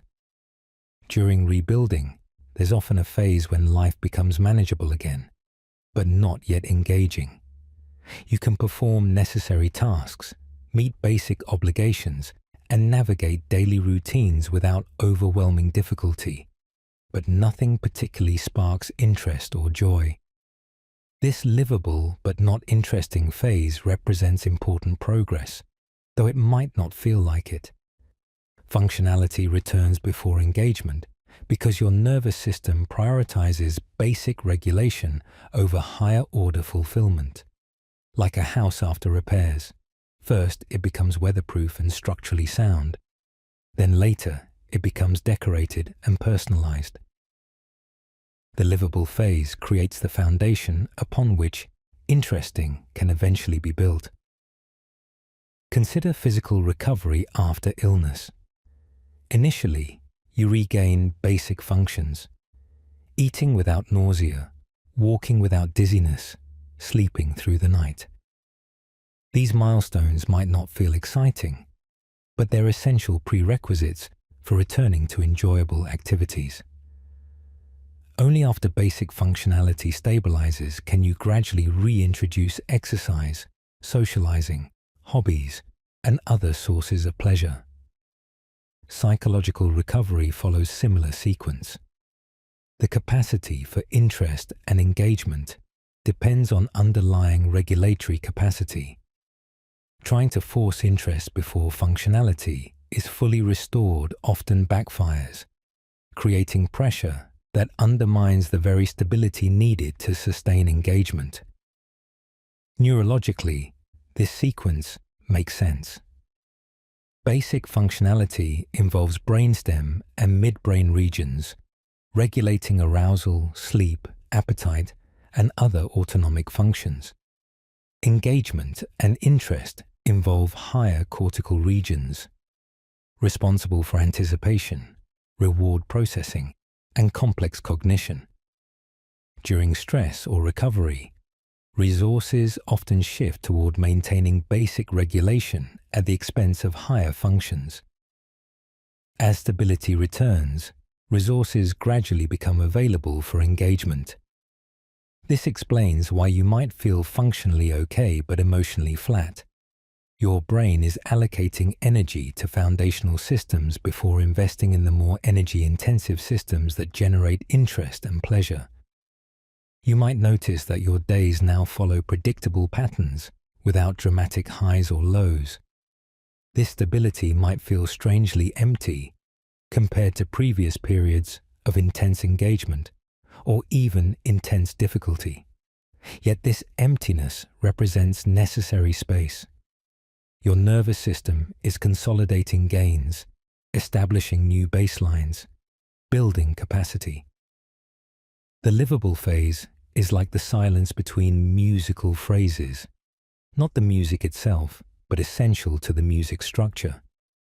During this phase, patience proves valuable. Pushing for premature interestingness often disrupts the consolidation process. Allowing life to be simply livable for a while creates the conditions for genuine interestingness to emerge organically.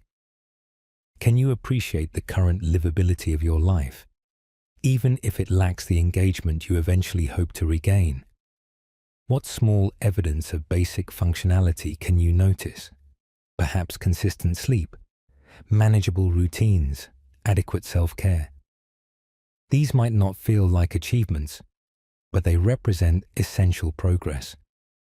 The interesting will come, but it requires this foundation. For now, livability is enough. It's the ground from which everything else grows.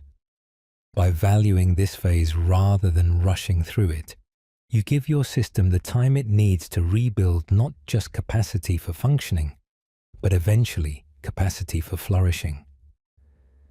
The interesting life grows from livable soil. Learning to trust neutral days. The importance of uneventful time in establishing baseline stability.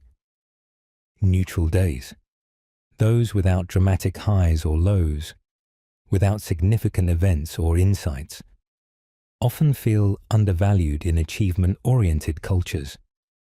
Yet during rebuilding, these uneventful stretches serve crucial functions. They provide the consistent, low-arousal conditions that allow your nervous system to establish new baselines. Like calm seas that let sediment settle, neutral days let psychological reorganization occur without disruption. Learning to trust these days, to value them not despite their uneventfulness, but because of it, represents important wisdom. The neutral becomes not boring, but restorative, not empty, but fertile, not wasted, but essential for integration. Consider how ecosystems benefit from uneventful periods. Between disturbances like fires or storms, ecosystems undergo succession, gradual processes of stabilization and complexification. These quiet periods aren't pauses in development, but development itself. Human psychology operates similarly. Between significant events or intense emotional experiences, neutral periods allow for integration and gradual reorganization.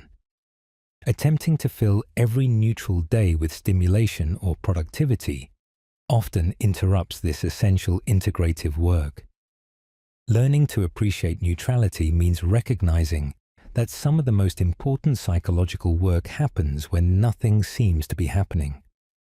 Neurologically, neutral states engage the default mode network, brain regions active during rest that integrate experiences, consolidate memories, and support self-referential processing. Research shows that this network operates optimally during low arousal states without specific task demands. Constant stimulation or emotional intensity keeps other networks active, depriving the default mode network of the conditions it needs to perform its integrative functions. Neutral days provide these conditions. They're not neurologically empty, but neurologically specific. They support different processes than high arousal days support. Both are necessary, but during rebuilding, neutral days often need prioritization because integration has been delayed by previous intensity. You might notice that neutral days have a particular quality, a steadiness, a simplicity, a lack of urgency. Initially, this might feel unsettling if you're accustomed to constant stimulation or drama.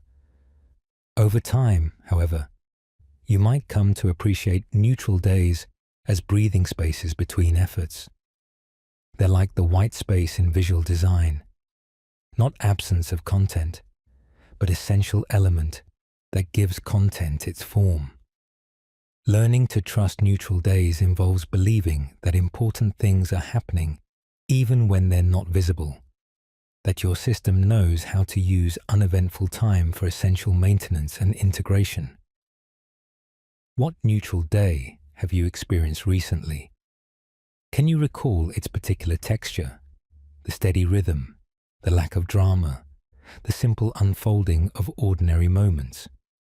Neutral days often reveal their value in retrospect. You might look back and realize that during a series of neutral days, something subtle shifted, a perspective softened, an insight crystallized, a tension released. These shifts rarely announce themselves dramatically. They accumulate quietly. Trusting neutral days means having faith in this quiet accumulation. It means valuing the plain fabric of ordinary time as much as the embroidered patterns of extraordinary moments. This trust itself becomes stabilizing, creating a relationship with time that doesn't demand constant significance, but appreciates the significance of simple continuity. How acceptance changes the nervous system. Physiological shifts that occur when resistance to reality diminishes. Acceptance isn't merely psychological resignation, but a physiological state with measurable effects on your nervous system. When you stop fighting reality, when you acknowledge what is without immediately trying to change it, your body undergoes specific changes. Muscle tension decreases, breathing deepens, heart rate variability increases, and stress hormone levels drop. These shifts represent your system moving from resistance to accommodation, from struggle to presence. This doesn't mean approving of difficult circumstances, but rather ceasing to expend energy denying them. The energy saved becomes available for adaptive response rather than futile resistance. Acceptance thus becomes not passive surrender, but intelligent conservation and redirection of resources. Consider how water adapts to containers. It doesn't resist the shape of a glass. It fills it completely without conflict. This adaptation allows water to be contained without being damaged. Human nervous systems can learn similar adaptive flexibility. When you accept what is, you're not agreeing that it's ideal, but acknowledging that it's currently real. This acknowledgement allows your system to organize itself around actual conditions rather than around wished-for conditions. The resulting alignment reduces internal friction, which in turn reduces physiological stress. Acceptance becomes the foundation from which effective response becomes possible, because you're responding to reality rather than to your resistance to reality. Neurologically, acceptance involves decreased activity in the anterior cingulate cortex, a region associated with conflict detection and error processing. When you stop struggling against what is, your brain detects less conflict between expectation and reality, reducing the error signals that trigger stress responses. Simultaneously, acceptance often increases activity in the insular and prefrontal regions, associated with interoception and emotional regulation. This shift supports greater capacity to tolerate discomfort without becoming overwhelmed. Research on mindfulness and acceptance-based therapies shows these neurological changes correlate with decreased suffering even when external circumstances remain challenging. You might notice acceptance as physical sensations, a softening in the belly, a release in the shoulders, a deepening of breath. These somatic markers indicate your nervous system shifting from fight-flight-freeze to rest-digest. The shift might be subtle at first, easily disrupted by renewed resistance. With practice, however, acceptance becomes more accessible and stable. It's not a one-time achievement, but a moment-to-moment choice to meet reality as it is rather than as you wish it were. Each moment of acceptance, however brief, trains your nervous system toward greater flexibility and resilience. Where in your life could you experiment with acceptance right now? Not approval, but simple acknowledgement of what is. Can you notice what happens in your body when you stop arguing with reality, even temporarily? Acceptance often feels like relief because it ends the exhausting work of maintaining resistance. The energy conserved becomes available for other purposes, for rest, for creativity, for genuine problem solving where solutions exist. Acceptance doesn't mean giving up. It means giving over to what's true, so you can respond effectively rather than reactively. Your nervous system knows this wisdom intuitively. It's your thinking mind that often resists. By practicing acceptance, you align your cognition with your biology's innate intelligence, creating coherence that supports healing and growth. When peace feels unfamiliar, then normal. The adaptation process to tranquility after prolonged activation. Peace often feels strange initially when you've adapted to constant activation. Your nervous system, having calibrated itself to predict and manage frequent challenges, interprets calm as suspicious. Like a soldier hearing silence after months of battlefield noise. This unfamiliarity isn't evidence that peace is wrong for you, but that your system needs time to recalibrate. The adaptation process follows predictable stages. First comes suspicion, then gradual tolerance, then tentative appreciation, and eventually natural embodiment. Peace becomes normal, not through immediate comfort, but through repeated exposure that rewires your expectations from constant challenge to occasional challenge with reliable recovery. Consider how people emerging from loud environments experience silence. Initially, the absence of noise feels conspicuous, even unsettling. The ears, having adapted to constant stimulation, might even produce phantom sounds, tinnitus. Gradually, the nervous system adjusts, and silence becomes comfortable, even restorative. Peace after prolonged stress follows similar adaptation curve. Your internal ears, your threat detection systems, have been tuned to constant stimulation. When stimulation decreases, the systems initially misinterpret the change as threat, because change itself often signaled threat in the past. With consistent safety, these systems gradually retune to recognize calm as normal, rather than as prelude to danger. Neurologically, this adaptation involves the amygdala's threat detection thresholds and the prefrontal cortex's regulatory capacity. After chronic stress, the amygdala becomes hypersensitive, firing at lower thresholds, while the prefrontal cortex becomes less effective at regulating these responses. As peaceful conditions persist, this relationship gradually reverses. The prefrontal cortex regains regulatory strength through repeated successful regulation experiences, while the amygdala's sensitivity decreases through lack of reinforcement.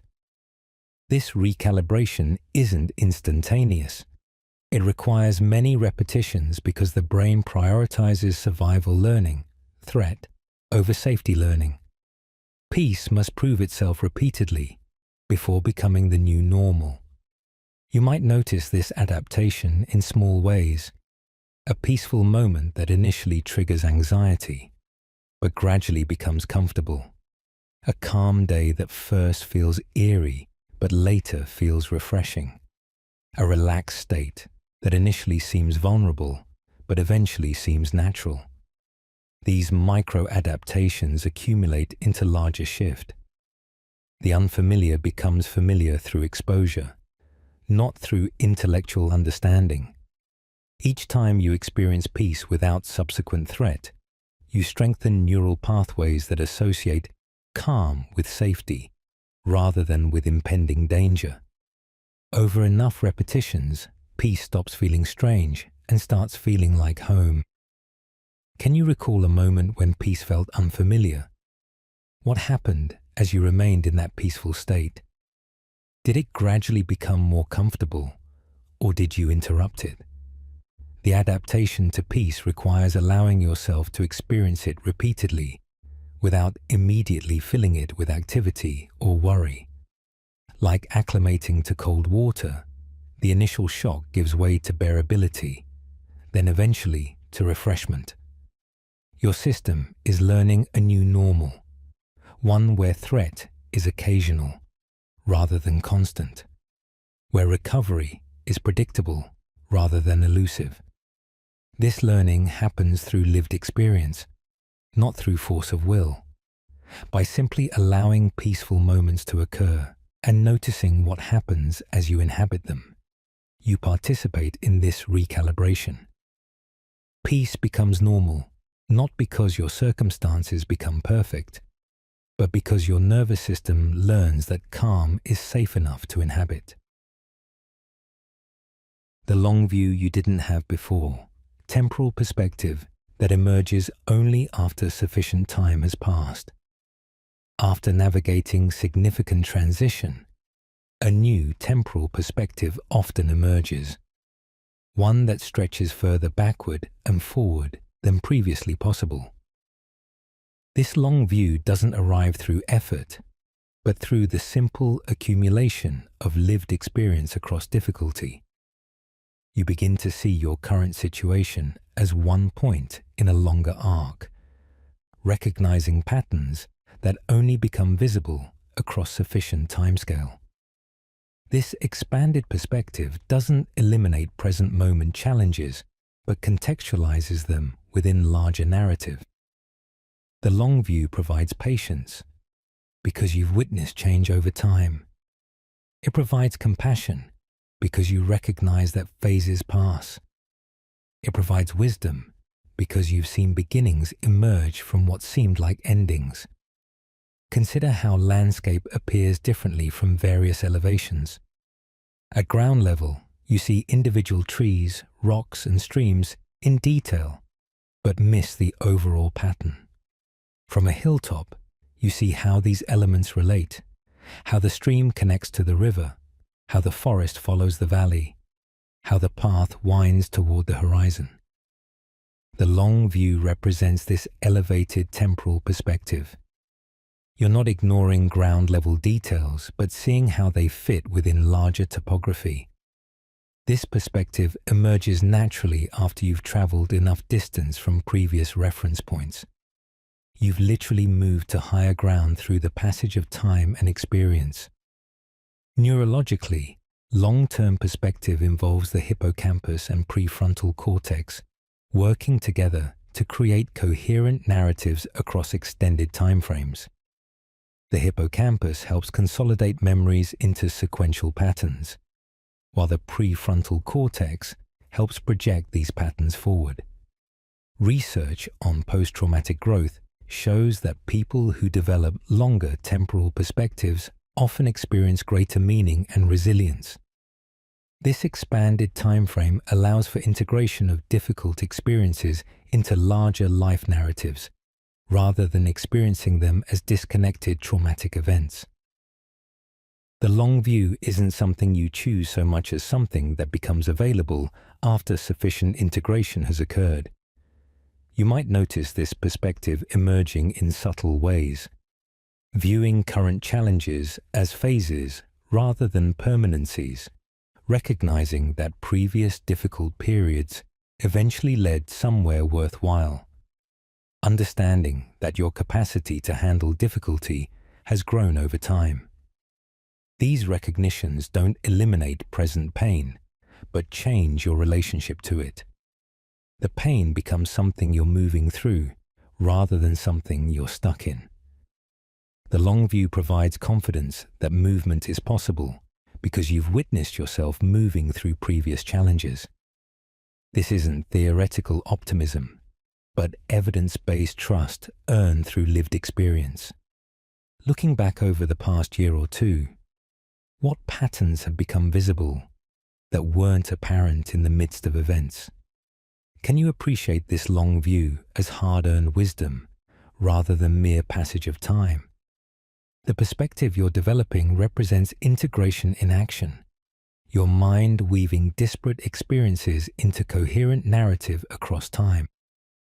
This narrative doesn't erase difficulty, but makes sense of it within larger context. The long view becomes a resource you can access when present moments feel overwhelming. A reminder that this too occupies a point in a longer arc, that arcs have direction, even when individual points feel chaotic. This temporal expansion is both evidence of healing and tool for further healing, creating a positive feedback loop between perspective and resilience.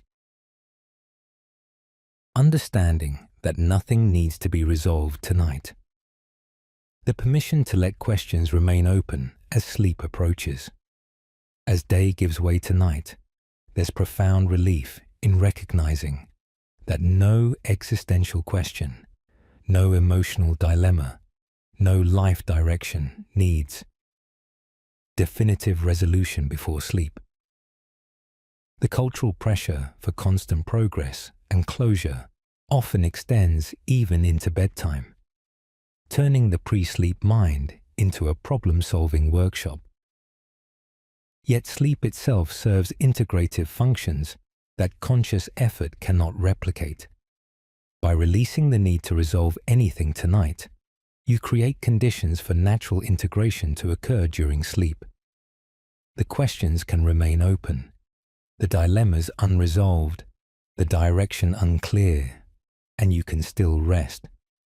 This permission represents trust in processes larger than conscious will. Consider how nature handles transitions. Day doesn't resolve into night through decision or effort. It simply yields as the earth turns. Animals don't review their day's achievements before sleeping. They respond to circadian signals. Human consciousness, with its capacity for reflection, often interferes with this natural yielding. We try to tie up mental loose ends before permitting rest, not recognizing that some loose ends need to remain loose for now. The understanding that nothing needs resolution tonight aligns your cognitive habits with biological wisdom. Sleep becomes something you allow rather than something you earn through completed mental work. Neurologically, sleep, particularly REM sleep, facilitates emotional processing and memory integration. During REM, the brain reactivates emotional memories while decreasing norepinephrine, stress hormone levels, allowing for reprocessing without high arousal. This explains why difficult experiences often feel different after sleep. Not because problems were solved, but because emotional intensity was metabolized. Trying to resolve everything before sleep often increases arousal, making sleep more difficult and depriving your brain of its natural processing time. Letting questions remain open actually supports more effective overnight integration than frantic pre-sleep problem solving. You might notice that when you release the need for bedtime resolution, your mind often becomes quieter naturally. The pressure to produce answers creates mental chatter. Releasing that pressure allows thoughts to settle. This doesn't mean thoughts disappear. but they become less urgent, more like background noise than pressing demands. The space created often allows subtle insights to emerge. Not full resolutions, but gentle nudges toward understanding that will continue developing tomorrow and beyond. Sleep becomes a partner in meaning-making rather than an interruption of it. What question or concern are you carrying right now that doesn't need to be resolved before sleep? Can you consciously place it in a metaphorical container, acknowledging it exists but doesn't require immediate attention? This practice of deliberate non-resolution builds trust in your system's capacity to handle uncertainty. It also honors sleep's natural functions. The problems that seem urgent at 11 p.m. often appear differently at 7 a.m. Not because you solved them, but because sleep restored perspective. By allowing tonight to be incomplete, you create space for tomorrow's clarity. Nothing needs to be finished now. Nothing needs to be perfect. Nothing needs to be decided. The only requirement is to breathe, to rest, to let the night hold what the day couldn't contain. Falling asleep, inside a life that can continue. The quiet recognition that tomorrow will arrive regardless of today's uncertainties. As you prepare for sleep tonight, you might notice a subtle but significant shift. You're falling asleep not as escape from your life, but as rest within it. The life waiting when you wake will be the same life you're inhabiting now, with its complexities, its unanswered questions, its ongoing processes, and that continuity itself becomes comforting. You don't need to have everything figured out to deserve rest. You simply need to be alive, participating in the universal rhythm of activity and recovery. Falling asleep becomes an act of trust in life's continuance, in your own capacity to meet what comes, in the fundamental reliability of dawn following darkness. Consider how ecosystems continue through night. Photosynthesis pauses, but respiration continues. Predators rest, but prey remain alert in shifts. Streams keep flowing, though invisible in darkness. The system doesn't resolve its tensions before nightfall. It simply continues its processes at different rhythms. Your life operates similarly. The challenges and questions don't disappear when you sleep, but they enter different phases of processing. Your conscious engagement pauses, but unconscious integration continues. Falling asleep becomes participation in this larger rhythm rather than withdrawal from engagement. You're not abandoning your life, but entrusting it to nocturnal processes that work without your conscious direction. Neurologically, sleep represents not cessation, but transformation of consciousness. Different brain networks activate, consolidating memories, processing emotions, clearing metabolic waste, restoring neurotransmitter balance. These processes support waking functioning, but operate independently of conscious control. Falling asleep, while acknowledging that your life continues, represents alignment with this biological reality. You're not pressing pause on your life, but allowing it to transition into different mode of being. This alignment often reduces sleep anxiety because you're not trying to make life stop so you can sleep. You're allowing sleep to occur within ongoing life. You might notice this shift as physical relaxation coupled with a mental release. Not empty-mindedness, but permission for thoughts to drift without requiring action. The concerns of the day don't vanish, but they lose their urgent grip. You become like a sailor securing the ship for night watch, making things reasonably safe, then trusting the vessel to float while you rest. Tomorrow you'll resume navigation, but for now, simply floating is enough. This trust isn't based on certainty about tomorrow, but on experience that tomorrow reliably arrives, and that you've met previous tomorrows with whatever resources were available at the time. As you settle into rest tonight, can you feel the continuity between this moment and the moment you'll wake?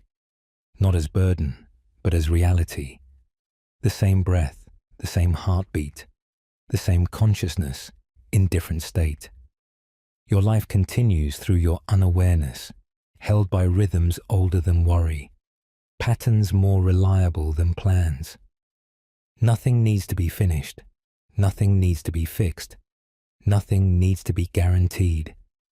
The only requirement is to inhabit this transition from waking to sleeping as naturally as you inhabit the transition from sleeping to waking.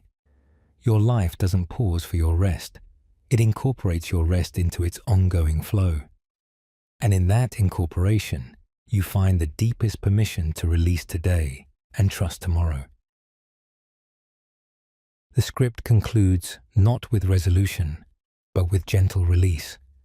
The understanding that meaning rebuilds through countless small moments of attention, through patience with process, through trust in continuity.